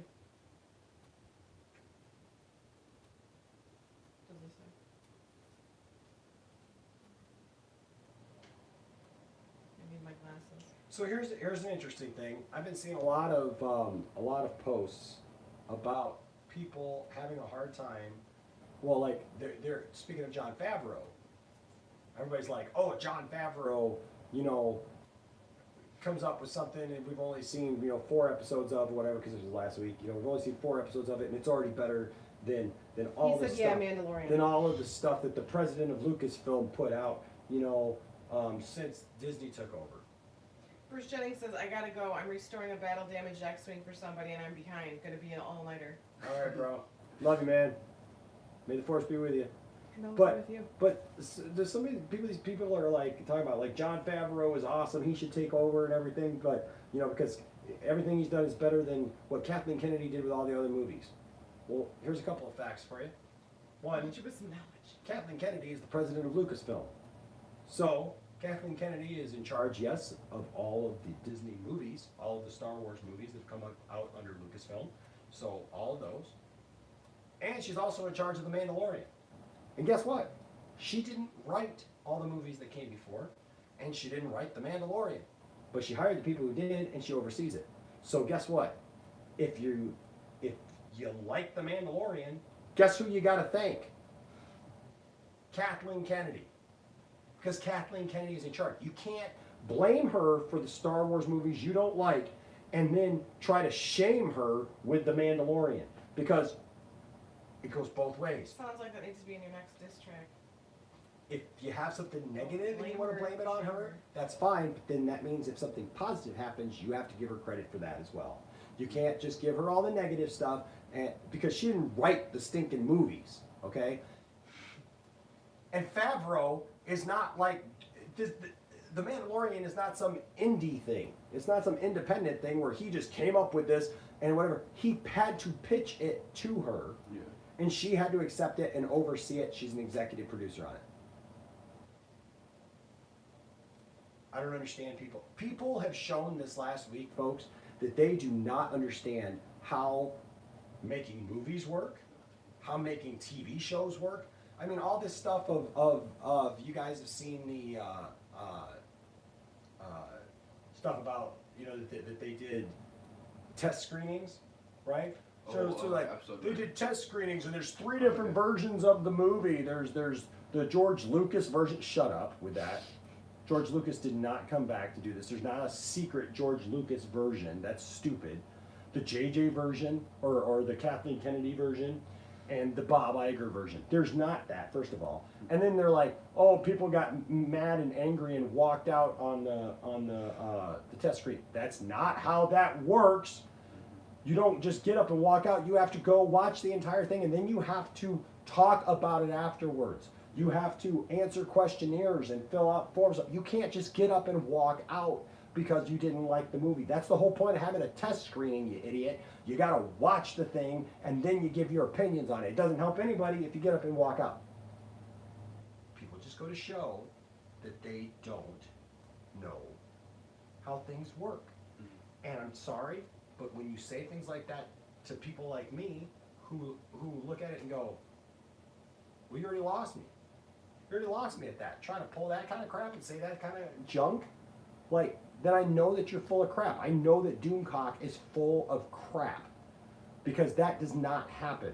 And even if stuff in the movie actually turns out to be stuff that there was there, just means that that the leaks somehow get around. It does not mean that there were test screenings of that. And first of all, they don't even do test screenings for Star Wars because it's got a built-in audience already, and they don't do them. They never have. This will be the 11th movie in the story. They don't need test screenings. No. If there No. are 11 movies in.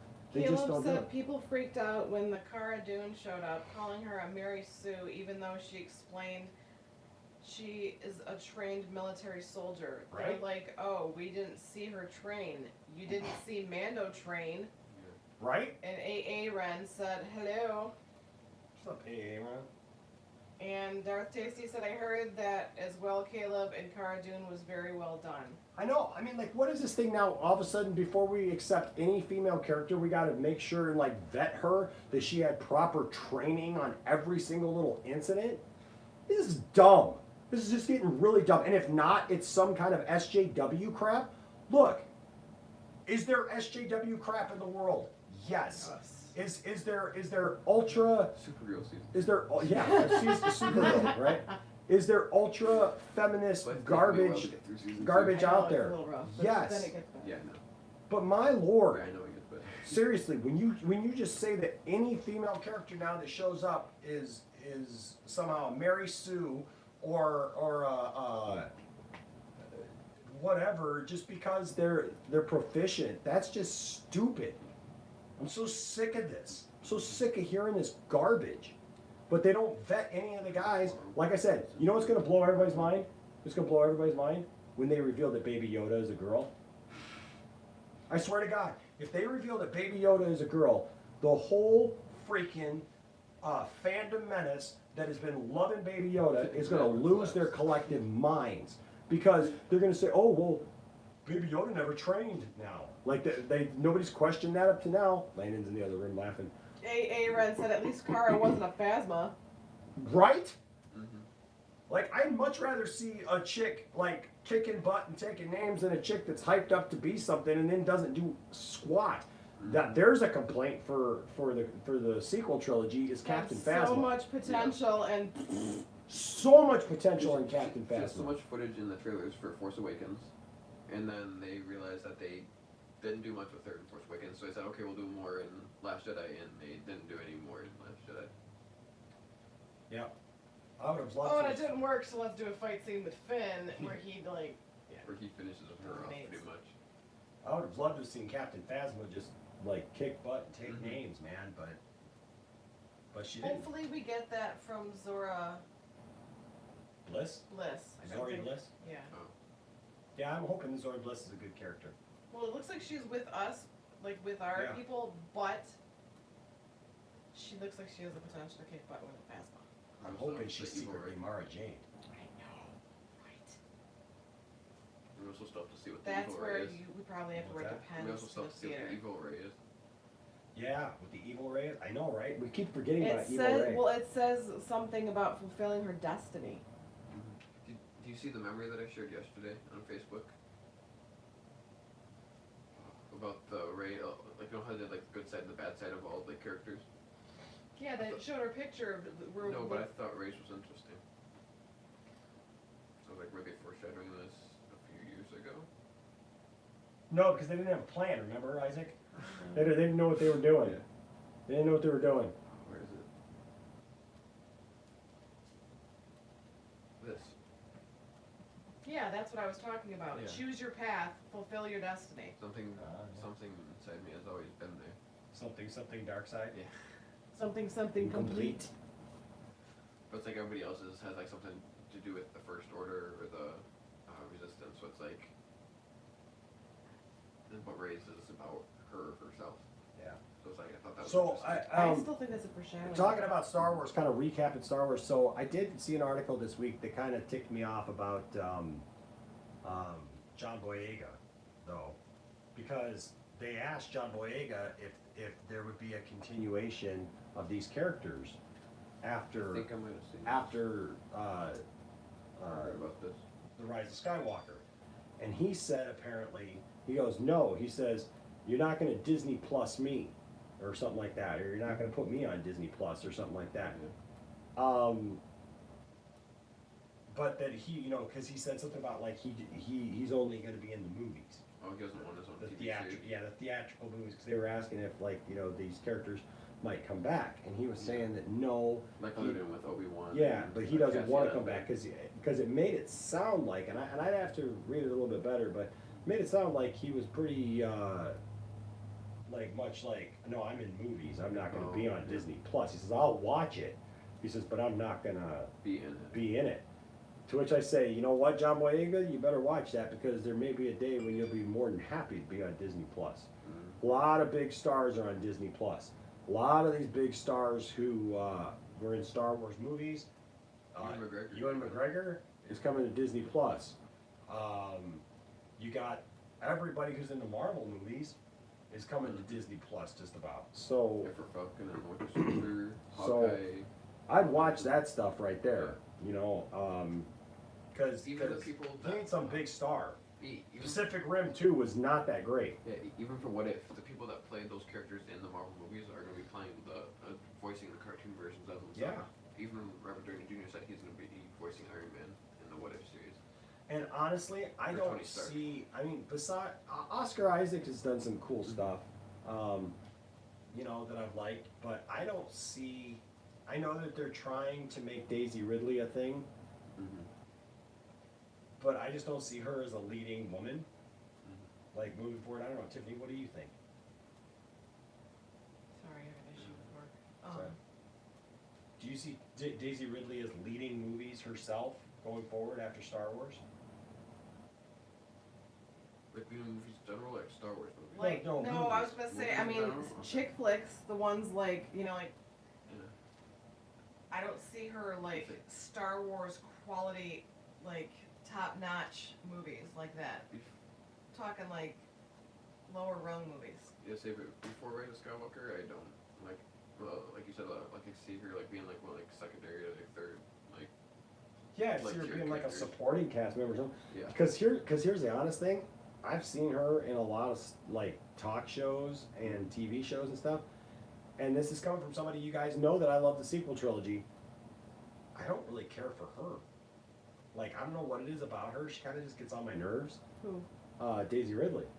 Hmm. Like her as a person, like on talk shows and stuff. I saw her on Jimmy Fallon, and I don't know. There's something about her that's just kind of a little off. And John Boyega is the same way. I do like Oscar Isaac though. Mm-hmm. I like him. He seems do. kind of But cool. I also liked him in La Machina, or however you say it. Ex Machina. Yeah. Yeah. He was. I mean, He was he's good in that, he's yeah. been taking some of his movies and he's done pretty I think pretty he does great. Apocalypse. He was. He was Apocalypse too. Yeah, he was a popular. I thought you'd go with that. Yeah. So He's kind of done more than her already, just in the short period of I time. mean, she was in. She wasn't a good movie in Orient Express, Oh yeah, I forgot she was in that. but her part was a very Was small. small part Yeah. compared to everybody else. I mean, if she can get that kind of caliber in some more movies, then yeah. But I just don't see her as being a leading lady. it's kind of like what's her name from Harry Potter. She's done good movies, but she's Emma not. A, Watson. but she's not a leading Is that her lady. Is that Emma Watson? Like she was in that movie with Tom Hanks with the cameras. She was in, you know, Yeah. Beauty and the Beast was great The too. Circle. But it's like she's not gonna be doing that for the long term. I don't see. But she's great in what she does, and that's how I feel that Daisy Yeah, Ridley. I just don't. But you know what? Anybody complain about that, and I know that like the fandom menace will try to use that as like some proof that that you know it all sucks or whatever, and that's not the case at all because I was actually just watching on Disney Plus. They've got the old movie. Well, it's not a movie, but it's like a documentary called Empire of Dreams. Oh, And I was watching something, and it talked about how it launched the careers of 3 major superstars.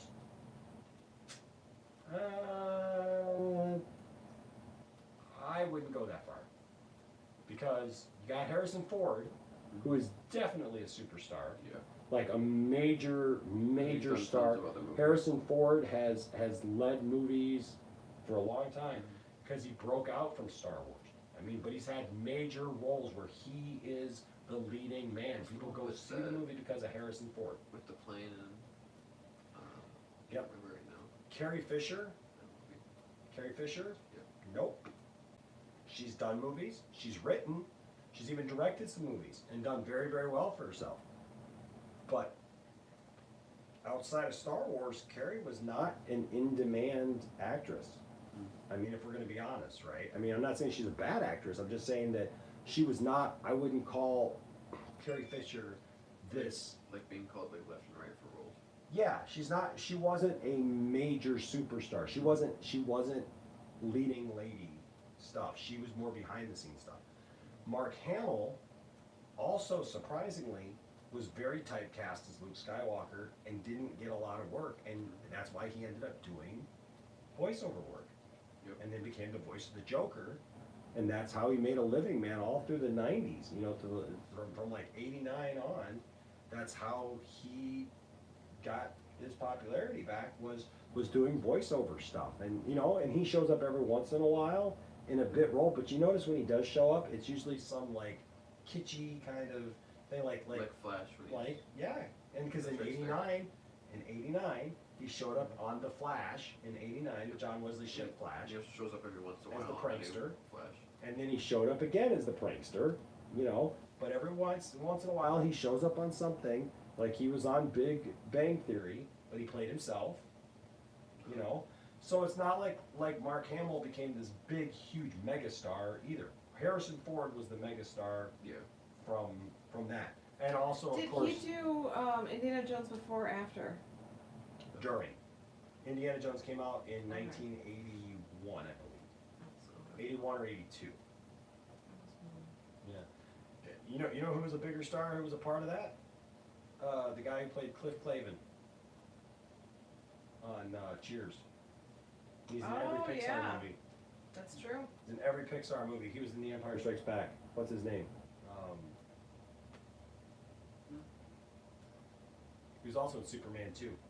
Actually, here's a little trivia for you. A lot of the people who are in Empire Strikes Back were also in Superman 2 because they filmed like back to back at Elstree Studios. Yep. So there's a lot of people who.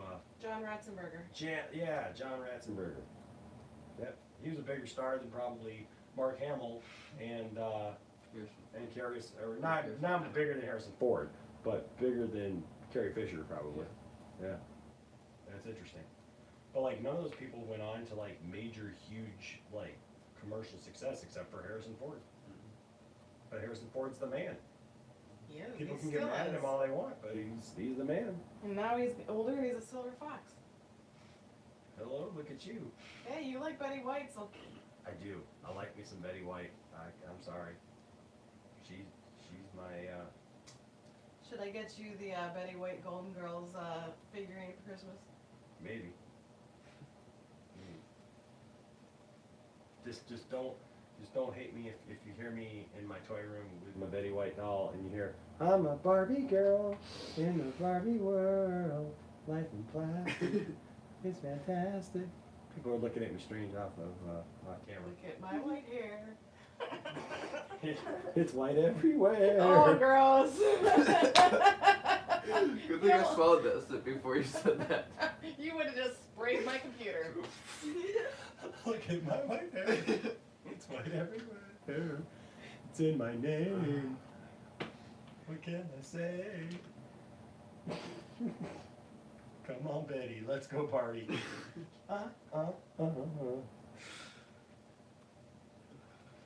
Corvette Summer was Hamill's only lead role. Yep, because they tried to make him something, and he just. You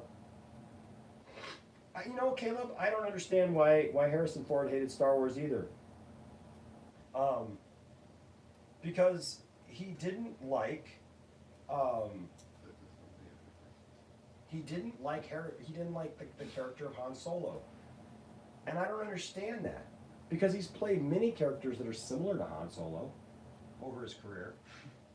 I mean, Indiana Jones is kind of an extension a little bit, like when he's like, not when he's like the professor Indiana Jones, but when he's like out like out, getting the Grail and stuff like that. I mean, that's like a Han Solo kind of thing. And so I've never understood that either, Caleb. It's weird.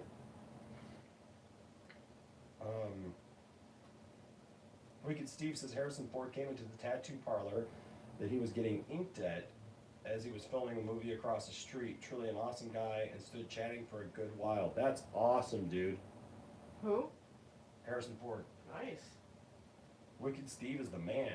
Wicked Steve's going to all these premieres. Wicked Steve, who are you really? He's like, don't worry about it. Who are you, Steve? It's not the Steve you're looking for. He pops up as a seventh person in Christmas. Wicked Steve is like some big name star that we don't know. Add to the list as my possibility for the seventh character in Crisis. We've never actually really seen Wicked, like a clear picture of Wicked Steve, have we? Yeah, he sent one from Comic Con. Oh, that's right.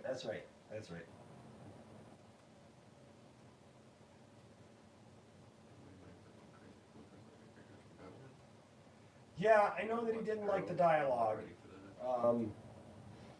Caleb, it's funny you say you're currently rewatching Cheers all the way through because I started on Netflix, man. I actually started that too. That's funny. There's one. New one that got me. Like, That's I'm funny. excited for it, but I'm not ready for it. We're gonna need Kleenex. I'm gonna need that. Have you guys Once we get Fall to the like a Oliver, baby. once we get to the Oliver instead. I'm trying to think of what movie that was. Have you guys ever seen the movie Super Fuzz? No. I know you haven't. It's this really obscure 80s movie. I had it on VHS for a while. But Super Fuzz it's like a really corny, cheesy movie. I don't know why I thought of this, but I think hearing about Corvette Summer kind of reminded me of it. But basically, it's about this cop who's in a nuclear explosion. It's a comedy. It's such a comedy. Mm-hmm. But he gets Wait, super. you started with that. Yeah, he's in this nuclear explosion, and he gets superpowers, right? And he can do like all these amazing things, but he loses his superpowers anytime he sees the color red. So dumb. Yep. So dumb. It's So what probably does- on YouTube. So what, does like the main villain like have like more red or something? Yeah. I don't know. Like it doesn't really That have would be that. funny. Like, cause he's a cop. I gotta look up and see if it's actually out here on YouTube. Because if it is, we gotta have a watch party of this one day. We also have to still watch the Star Wars Christmas special. We're still have to do that.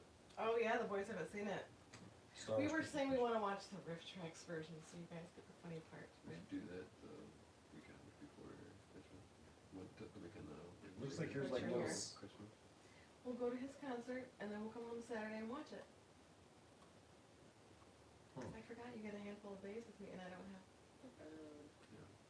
Apparently, it featured on HBO in 1981, and it looks like it's in 10 videos in like 10-minute segments So it's what, like a little over an hour. here on YouTube. Yeah, it's on YouTube. So you'd have to watch it separate from watching us. So Yeah. I wanted to do a watch party, but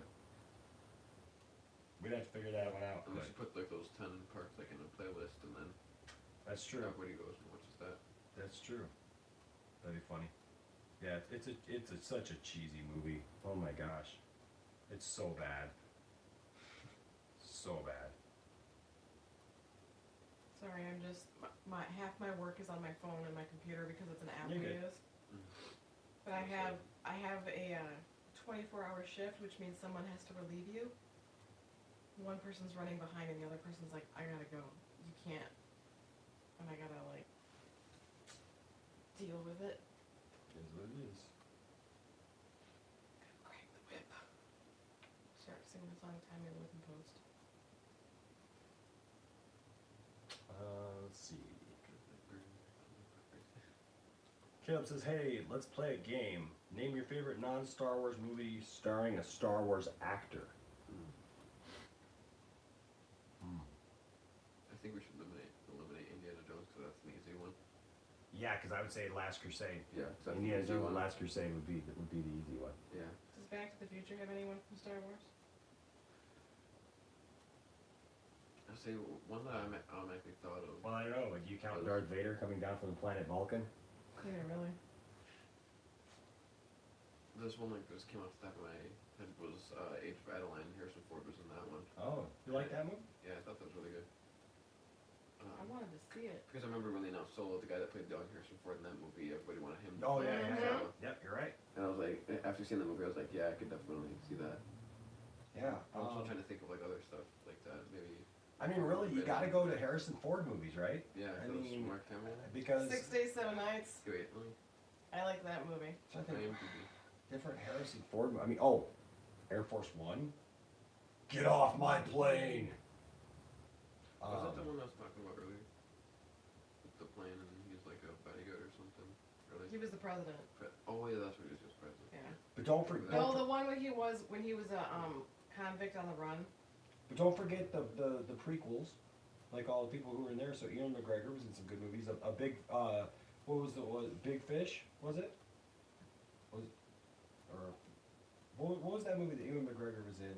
Was it Fish Story or Big Fish? Big Fish. Big Fish. That was a good movie. I like that He movie. was also in Beauty and the Beast. He played Lumiere, which you and I never I know. guessed until We were watching Beauty and the Beast the first time, and No, Lumiere has it was when you got it for me on Blu-ray. Yeah. We watched it because we just got it on Blu-ray.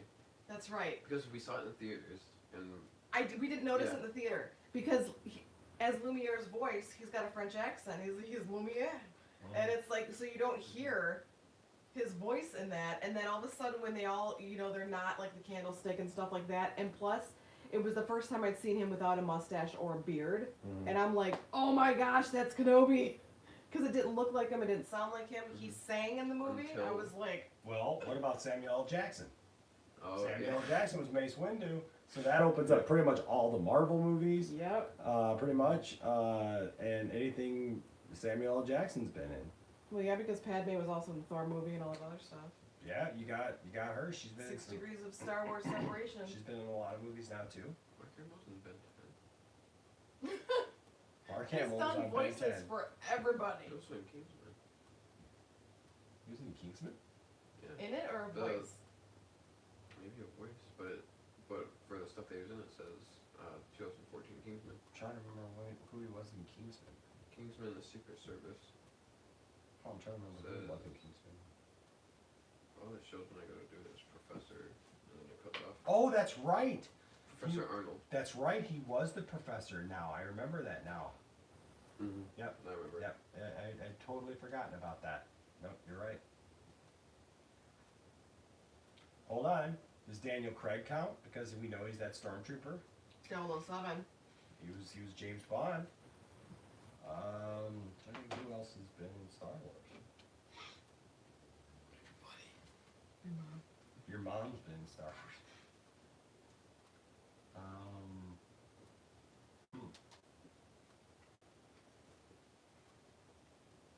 Frank Oz, who played Yoda. James Earl Jones. Yeah. Oh, Field of Dreams then. Yep. Oh my yeah. gosh, Field of Dreams with James Earl Jones. But then, like I said, you got Frank Oz, who directed What About Bob? Yeah. And Frank Oz Oh, yeah. has directed and written like so many great movies over the Wasn't years. Frank Oz also the voice of Grover? He's the voice of I don't know about Grover, probably because Grover sounds just like Yoda. But Miss Piggy, Grover, Yoda. Man. What? Yoda man? Mom jokes. Here all weekend. Guess so. Unless they're using them instead of Joe. I'm trying to think of who else. Unless they're using them instead of Joe. Joe Mama? The Burbs with Carrie Fisher. Shattered Glass with Hayden Christensen. Caleb, you know what? That one actually wasn't bad. Hayden Christensen is not a very good actor, but Shattered Glass was actually pretty good. Did you ever see that movie, Tiff? No. Shattered Glass. Life is a House. That also had Hayden Christensen and wasn't horrible.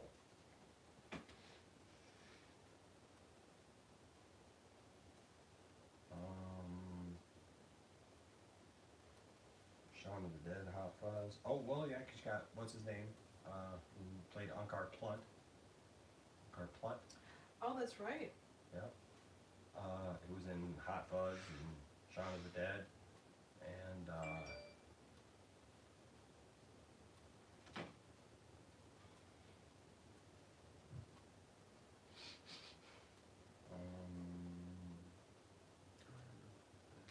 oh, the Tom Clancy movies with Harrison, yeah. Train Spotting. Movie is the Star Wars character, but not Star Wars. But I remember Gary Coleman is my Ben. favorite movie of all time. That's funny. And I think P2. What's up, Chicken Nugget, Chicken Wing? What's up, Braden? Who's in that? Tom Cruise is Poe. Star Wars is in it. Oh. What's up, William?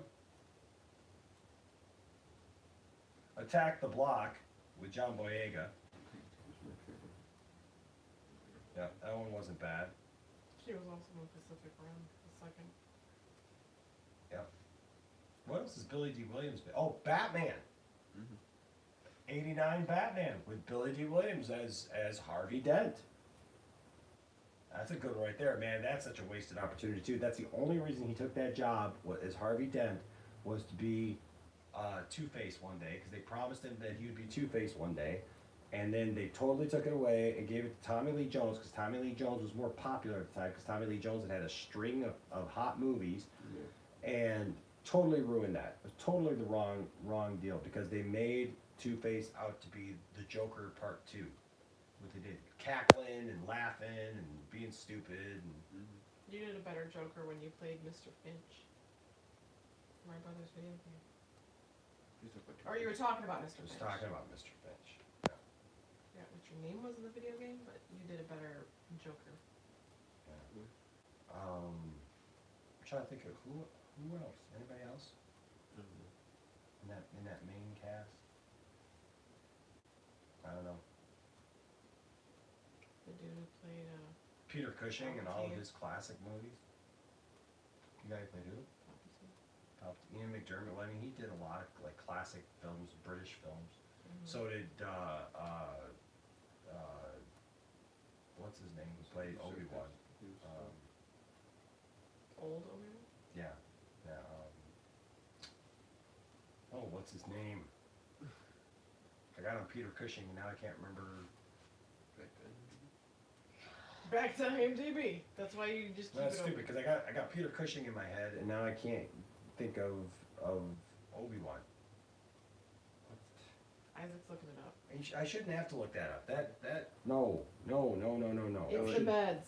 Should not. I know it's the meds because His name starts with an A. Sir Alec Guinness. Yep. Yes. Like that should not be something that I should have to ever look up. Is Alec Guinness. That's how you know that I'm starting to get. It's called cold meds, lack of sleep, and just discombobulated because of all of it. Like that. If I'm not on cold meds and I'm fine, that's how you know that I'm probably starting dementia.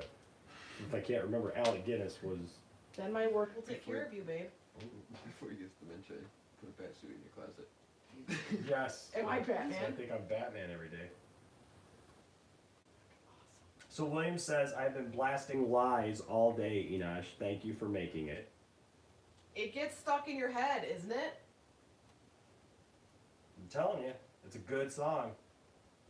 I actually really, it's funny because when you make a song and you get it stuck in your own head, like, that did something right there. Like, Kind of a big deal. Like, cause you guys have been telling me that you guys have been singing it. Oh like, my gosh, I'm sitting here at work trying to like fill shifts, and I'm just like singing the chorus over and over and over. I'm like, dang it, and then it just doesn't go away. It's like those little bugs that are in Star Trek that they put in your ears. William said I played it like 100 times. So you know what? It's true. Like we got in the car, and I got it on a CD in the car, to test it out, and stuff, because I'm mixing it and everything, and get in the car and like. We'd listen to it once, and then we'd automatically hit, repeat to go back. And Had enough. Had enough. Mike, first time that I saw your video, I said, hey, who's this Mike Zero? That's all you get. Yep, I was gonna say don't, Yeah, because say you're gonna no. give it away, dude. Give it away now. Give it away now. William says it's actually so much better than I anticipated, all in caps, and I had high hopes. I told you as soon as I heard the song, I William said says- they're gonna want a whole CD of them. They were somebody asked about if Chicken Nugget had heard it, and William says, yeah, I listened to it with him. We are fire ends. Nice. Yeah, it's just a fun song, man. I tell you what, I had so much fun writing it and trying to figure out like I kind of like to come up with a rap like that flowed the way that flowed. Oh, it's perfect. The music, the sounds, everything. Who did you say it sounds like? It sounds like the Lonely Island. It sounds like meets- Lonely Island meets Eminem. meets Weird Al. Meets A Eminem. little bit. Yeah, I know, but I mean meets Weird With Al. a little sprinkling of Weird Al. Yeah, for the funny parts. Because only in your song can you say, what's the word I had asked what it meant? What's that? What's the word that I said I had to ask what it meant? Oh, Because you're all smarticle. Modus operandi. Modus operandi. Yeah. Yeah. Only you can use. That's what I mean. You got a pretty mouth because you can like use like these smarticle words and put them together in a rap. I'm saying, but that's good rap. I like That's I where try to make the stuff that I like. That's where lyrically it's more genius. That's where that comes from, Weird Al. Yep. Because I appreciate good lyrics that like. So I'm listening to something that's like, what is modus operandi, right? So you go and you look that up, right? And you know it educates while it makes you laugh. Mode of operation. Yes. Modus operandi, like E pluribus unum. William says, I like how you flat out just called him weird. I know. You're just wrong. He is. Oh, look. You know what? Everything else aside. You can feel the awkward through the camera. Look, everything else aside. So my buddy Jordan, who's at my church with me, the first time I ever showed him Mike Zero, he cringed, not because of any of the content or anything like that, but literally because of his setup. Literally because of his setup. You feel the awkward. You have 160-some thousand subscribers. You make 12 freaking videos a day that all pull in thousands of views. How? I don't know. Because they like watching the retardery. Okay, but you do that, and you gonna tell me you can't afford another light? Seriously, one on the right side. He probably spends all his money on energy drinks to stay up so he can make all the videos all day long. Ask and his edit mom them. to make Hot Pockets. No, you know what? He's spending it on that girlfriend of his. She breaks down every once in a while, and he has to put new batteries in. Oh! Must be possible. Oh! Diss track part 2. Your girlfriend comes with batteries. As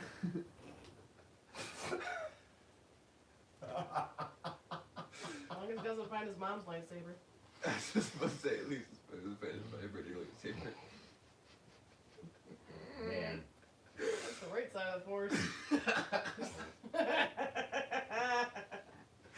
And featured him in the track. Did you like that, William? I tell you what, man. From the moment I decided to do the song, I knew that I was going to actually feature him in there. And it was funny because I thought, you know, like it's going to be hard. I was thinking this. It's going to be hard to find the perfect clip of Mike Zero Oh, the one you used for the diss track was perfect. saying something crazy, you know, or something stupid or whatever. And I thought I was going to have to go back in the past, like when he was talking about literally Han Solo coming back as a Force Ghost, which is one of my favorite lines. Han Solo's coming back as a Force Ghost, like when I just jump in onto the side. That sounded like Lonely Island. Yeah. The way you said it. But literally, the second Mike Zero video that I watched, Mike Zero video that I watched, trying to come up with clips, he said that right off of the bat, and I was like, seriously, dude. You're trying to say that this thing is going to be filled with cameos from basically everything that's come before. The prequels, Clone Wars. Because he has spoken.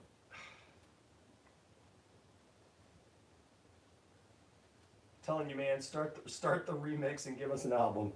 You can even go after different YouTubers. Well, that was the thought. That's what I said last night. Yeah, it was go after Isaac already called that. Go after Mecha Random 42. That'd be an ugly song.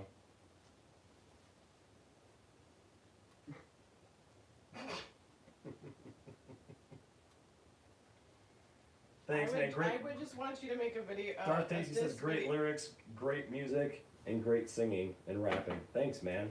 I appreciate that. It's also one of those things like I wanted to do a video about Doomcock because that's so much fun things you can rhyme with. Right? Clock. You gotta let me know when you're going to release it to the public, Enosh, because I definitely want to put it on the Star Wars page. Absolutely. I just gotta finish editing the video, actually. It's funny because he actually legitimately posts 10 to 12 videos a day. Enosh, we should get a bald beard song going. Yes. Yeah, how is bald beard? We've already said that. I thought that's who AA Ren was.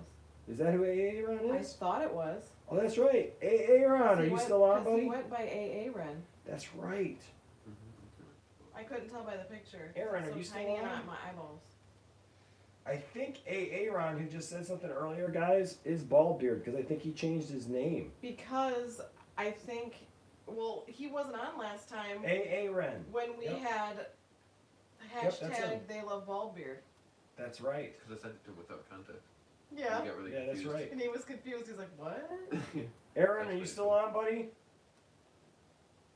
fucking lurking in the shadows. Should get a bald beard song going. I like that.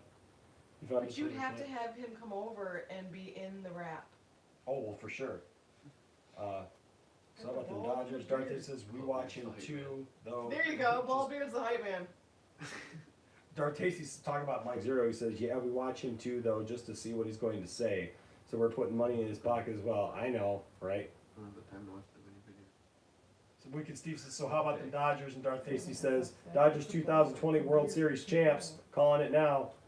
Hey, Isaac. Darth We already Tasty. started the song. What song? You got some bald and some beard. And some Bald and and some beard. beard. You We got a got bald beard stack. A bald beard stack. Nice. You're welcome. Thank you. All right. Steve said, how about the Dodgers? And then Darth Tasty said, Dodgers 2020 World Series champs, calling it now. I'm sorry, guys. I'm gonna have to flog him when the The Dodgers are gonna trade Kershaw by the trade deadline, yeah. which he's a big pitcher, but not during the postseason. Wicked Steve says, I'll go to some games and I'll call you from there. I'm actually supposed to go out in the summer, so I'm going to go to some games. That's awesome. I got out to LA last year and they were on the road when I got up there. Actually, the players that they have for sure going into next season is Bueller, Kershaw, Bueller. yeah,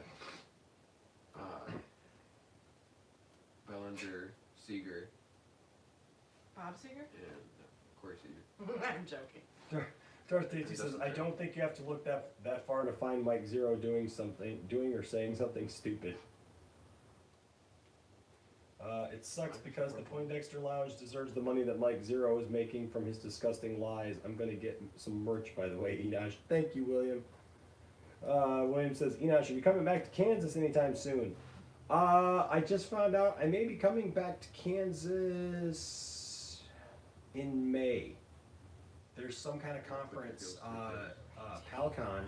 PalCon is coming up in there. I don't think I can take you though. You taking your hot wife? I'll let you know. He's But, looked at this 3 times, says no place like home. Just And the whole house gets to go. yeah, if I get out that way, I'll let you know. I'm sorry, but yeah. Dorothy says, I'm down, I'll You have message to finally you. meet up. I'll message you when I know that I'm coming out. Oh, that he's talking to Steve. I got a connection with Where's Steve Darth says that. Tasty at? I don't know. Darth Tasty, whereabouts are you, man? I think he's in California as well. Don't worry about it. Wicked Steve says, I got a connection that works in the stadium and I can get some baseline tickets. Nice. Tell me, Steve, I'm gonna get back out there, buddy. And see you. Darth Tasty says, that's actually where I sat the last 2 times I went down and he's right on the third baseline. Alright, sounds good. Says William. What? William said, alright, sounds good. Darth Tasty and Wicked Steve are planning to hook up and go watch a baseball game together. Nice. I know, right? Wait, Dexter bromance. My guess is I think the Twins Bring are people make- together. I think the Twins will make next year's postseason. Not the Twins. No, they did really good last year. Like, I didn't want them to win first place. I would have rather had Cleveland over the Twins in first place, but I don't like the Indian. I don't like the team. William says, can we just realize that Steve has literally every connection ever? It's crazy. In the history of ever. In the history of ever. Steve is pretty awesome, I gotta say. Steve is a pretty awesome dude. It's good to know Steve. It's good to know Steve, because he's just a good guy. Just a good guy at heart. What are you guys looking at over here?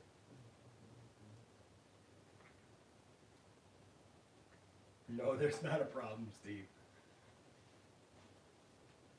We just recognize your awesomeness. Mm-hmm.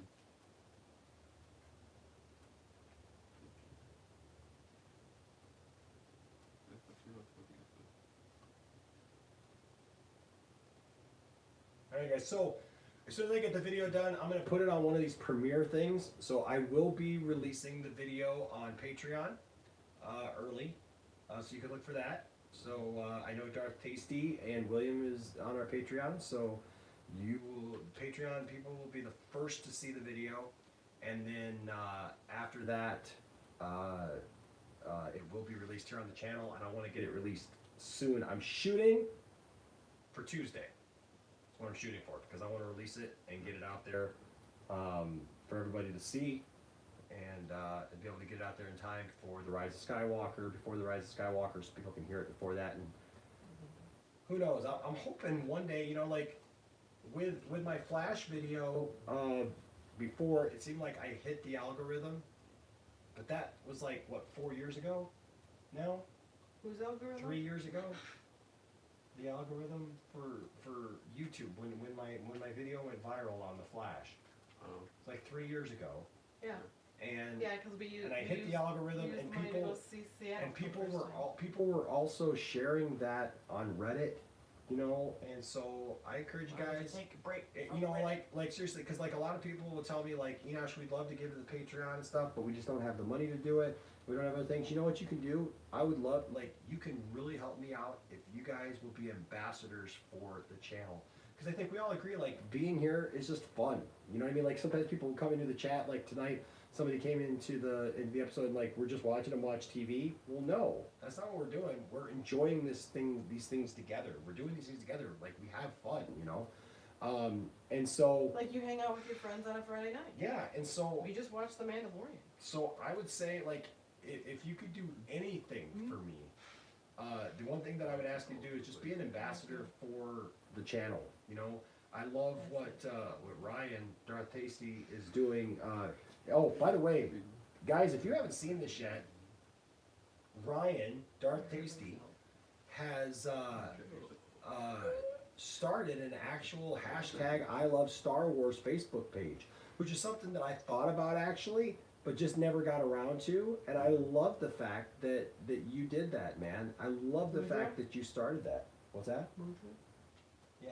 He started a hashtag I Love Star Wars page, and it's doing well. And if you have not subscribed to that, if you have not liked that, It's or on Face- whatever. It's on Facebook, you said? Yeah, it's on Facebook. Yeah. It's I'll it's look it up great. after this is done. It's awesome. Yeah. So go and like that Facebook page and tell people about that, you know, and also tell people about the channel and stuff, and the kind of things that we do and how much fun that you have here on the channel. And I mean, and that's how we're gonna grow, you know. I think I got the stats yesterday as far as like what we've done as a channel. We've actually done pretty good as a channel this year. We've added about 2,500 subscribers. We've had, I can't remember how many. It's like something like 30,000 or something like that watch hours on the channel. Like, you know, I mean, it's good. It's all good.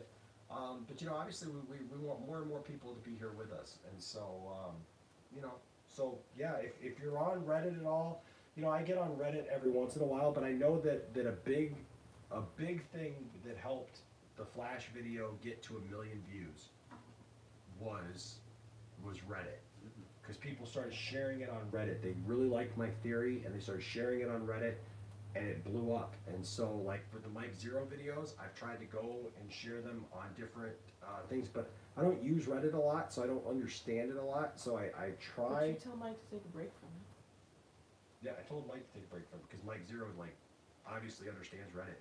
His Look, rival. I gotta give Mike Zero this. At this point, He is I the think you get this king. stuff from 4chan. He is the king. 4chan? At this point, What's 4chan?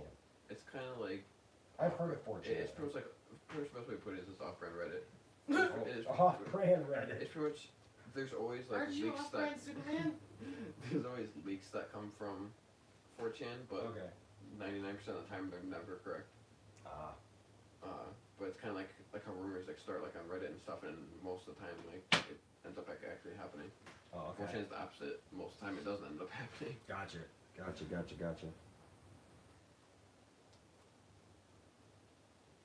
so whenever people are like, oh yeah, I got to sleep with 4chan, everyone's like, okay, it's probably not that reliable then. Aw. But if you get it from Reddit, then it's like, okay, there's a 90% chance it's true. Let's see. Look at Steve says, growing up in the city, I've gathered connections all over that hooked me up. That's awesome. Darth Casey says, Philly from Cali. William says, I can't wait for the live streams every day. There is one. I'm super excited. Wicked Steve says, oh well, anyways, I'll leave till maybe next time. Hey Darth, I'll shoot you out my number, bro. Hit me up when you get the time. All right, Steve, we love you, man. Love you, bro. Darth Tasty says, I'm from Cali, but I moved to Philly and my teenage years. William says, and everyone in the fam is a true friend to me. Awesome, man. He says, you guys, listen to William. He says, you guys have impacted my life so much over the past year. Ever since I found your videos, I have been able to truly accept and grow in my nerddom. Thanks, guys, so much. Aww. He says, Enosh, let's collaborate and get a Poindexter Lounge Reddit going. And maybe a Discord server so everyone can connect. That'd be awesome. I agree with you, William. I'm just upset that I didn't get into the group at the start. But I've been around the Poindexter Lounge for over a year now. Who's that? That's Darth Tasty. Nice. I have all of your I Love Star Wars videos on my YouTube channel, says Darth Tasty. He says, now that they're reaching anyone with 3 subscribers, not that they're reaching anyone with 3 subscribers, but they're there. Guys, I appreciate you guys so much. I'm so glad you guys found us. I'll tell you what, we didn't do live streams really, all that time. We just kept trying to, pump out videos like everybody else did, like reaction videos or whatever. And I know there's actually a lot of people who are saying, hey, we missed the reaction videos, which we got a couple reaction videos coming up. But since we started doing live streams and actually connecting with people, Yeah, in the right? yeah, being able to talk and get to know people, and like you always tell them in the videos, find us on social media so we can keep the conversation going. That's how we've gotten to know people. Absolutely, and so that's been awesome. How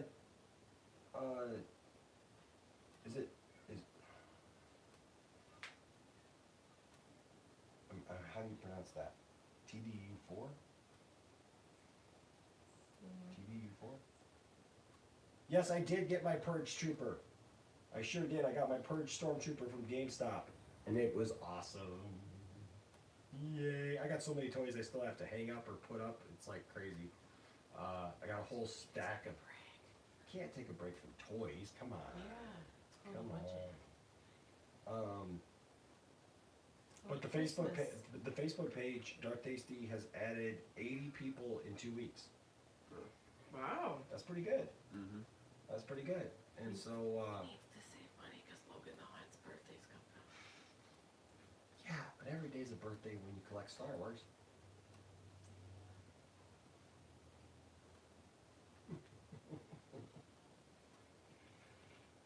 There's a link to the group if you guys are interested in joining. Yeah, absolutely, guys. Hashtag I Love Star Wars, the group. It's like... It sounds it's like Spaceballs. Yep. Hashtag I Love Star Wars, the group. The coffee cup. The coffee cup. There you go. But hey, guys, it's you guys make this so much fun. We enjoy this so much, and it's amazing to be able to connect with people from all over the country and all over the world. Really, I mean, it's really amazing that we're able to connect with people the way we are. Excuse me, connect with you guys. So it does make me a little verklempt.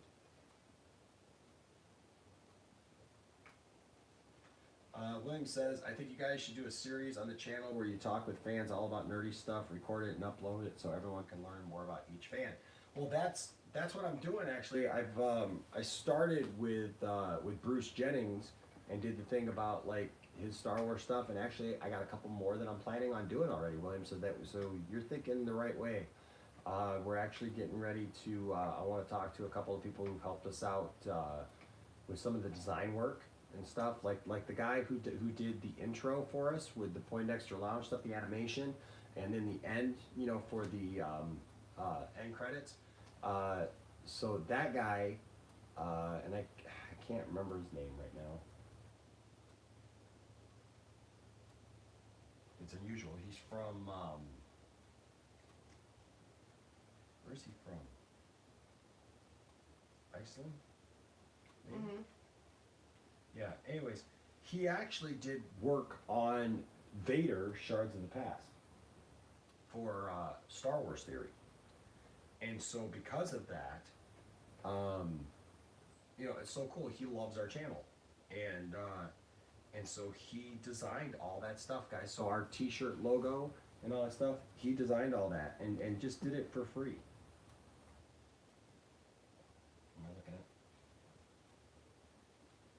Yes, but Dirty White is Bitey White. Nice.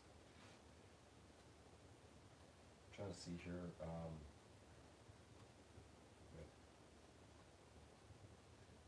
Because I'm actually going to do a video of this guy. Oh, here it is. Here we go. Messages.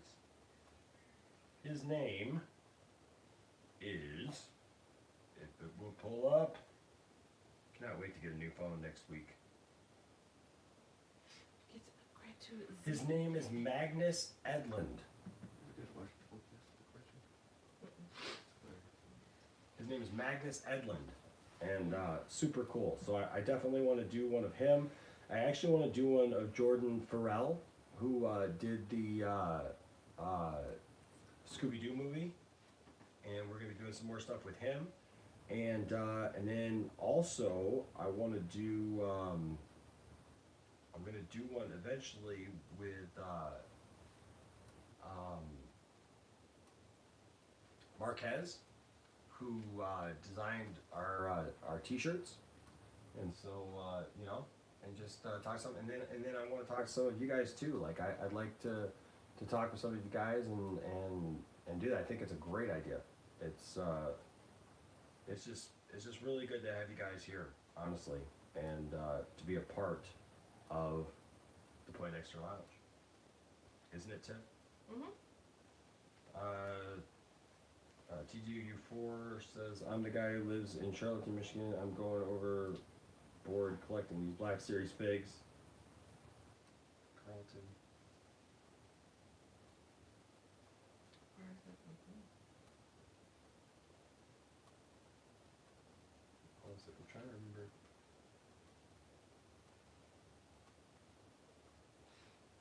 Carlton, Michigan. Oh, that's right. I'm going overboard collecting these Black Series figures. That's awesome. I drove to Ohio 2 weekends ago to go Black Series hunting. Toy Hunters is the name of the place. Pretty cool. That's cool. That's awesome. We do trips. We go to Lansing to go to the Mega Mall. Yep, absolutely, William. I'd love to have you on there, buddy.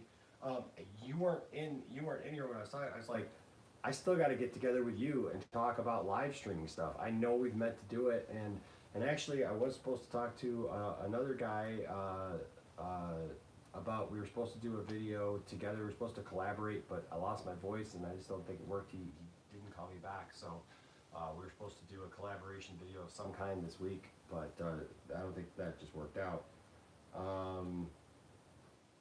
Now you're good, Darth Tasty. And then William just says, guys, Crisis is coming up soon. I'm so hyped. It's I'm in crisis mode like right now. It's right here, guys. I can't believe it's so close. Less than 48 hours. Oh my gosh.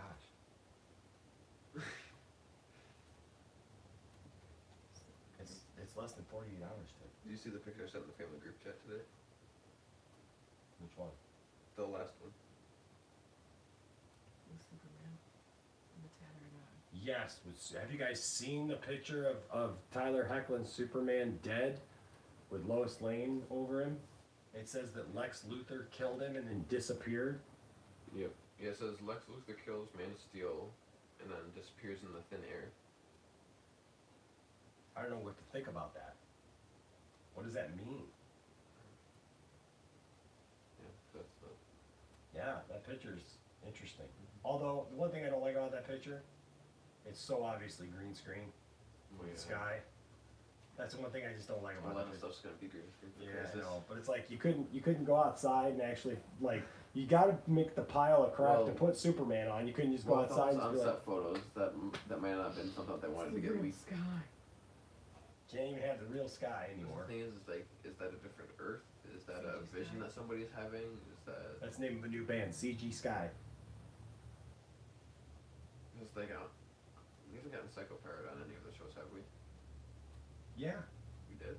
yeah, he was in the Batwoman crossover from last year. Oh yeah, because I'm reading Crisis right now. I'm on comic number 2, and I plan on reading that in Kingdom He's the Come. one that we learned about Crisis from. Yeah. Oh yeah. No, I remember. Because I'm reading Crisis right now, and then after that I'm gonna read Kingdom Come. That's we're getting Kingdom Come Batman and Superman. to see how they're gonna like tie that into Crisis. But I'm at the part right now where Psycho Pirates, a Ranger went to him last. So I'm like, well, I don't know if they'd have him and like maybe have him show like somebody like maybe like in Lois's head, like Clark dying and showing that news thing, or Kara like in her head like showing that. Well, I think that it's real just because it says Lex Luthor disappears and Lex Luthor actually plays a part in Crisis. So.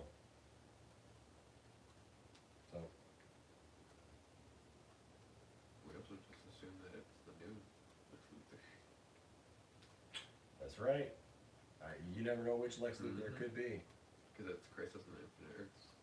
Absolutely, William. We'll hook up here sometime soon.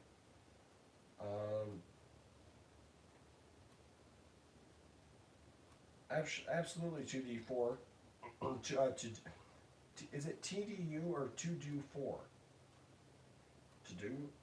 TDU? Ta-da! TDU4. I just want to make sure I'm getting it right. Yeah, they're called toy hunters in Ohio, huh? One thing I know 100% that I'm going to be right about for Crisis is this is how I'm going to feel after. It's all done? Yeah. And Arrow's done? Yeah. Everybody's done? That's how Isaac says he's gonna feel after Crisis. Like a squid? Because he inked himself.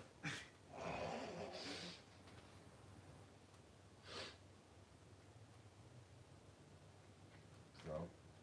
Alright guys, well, I think it's about that time.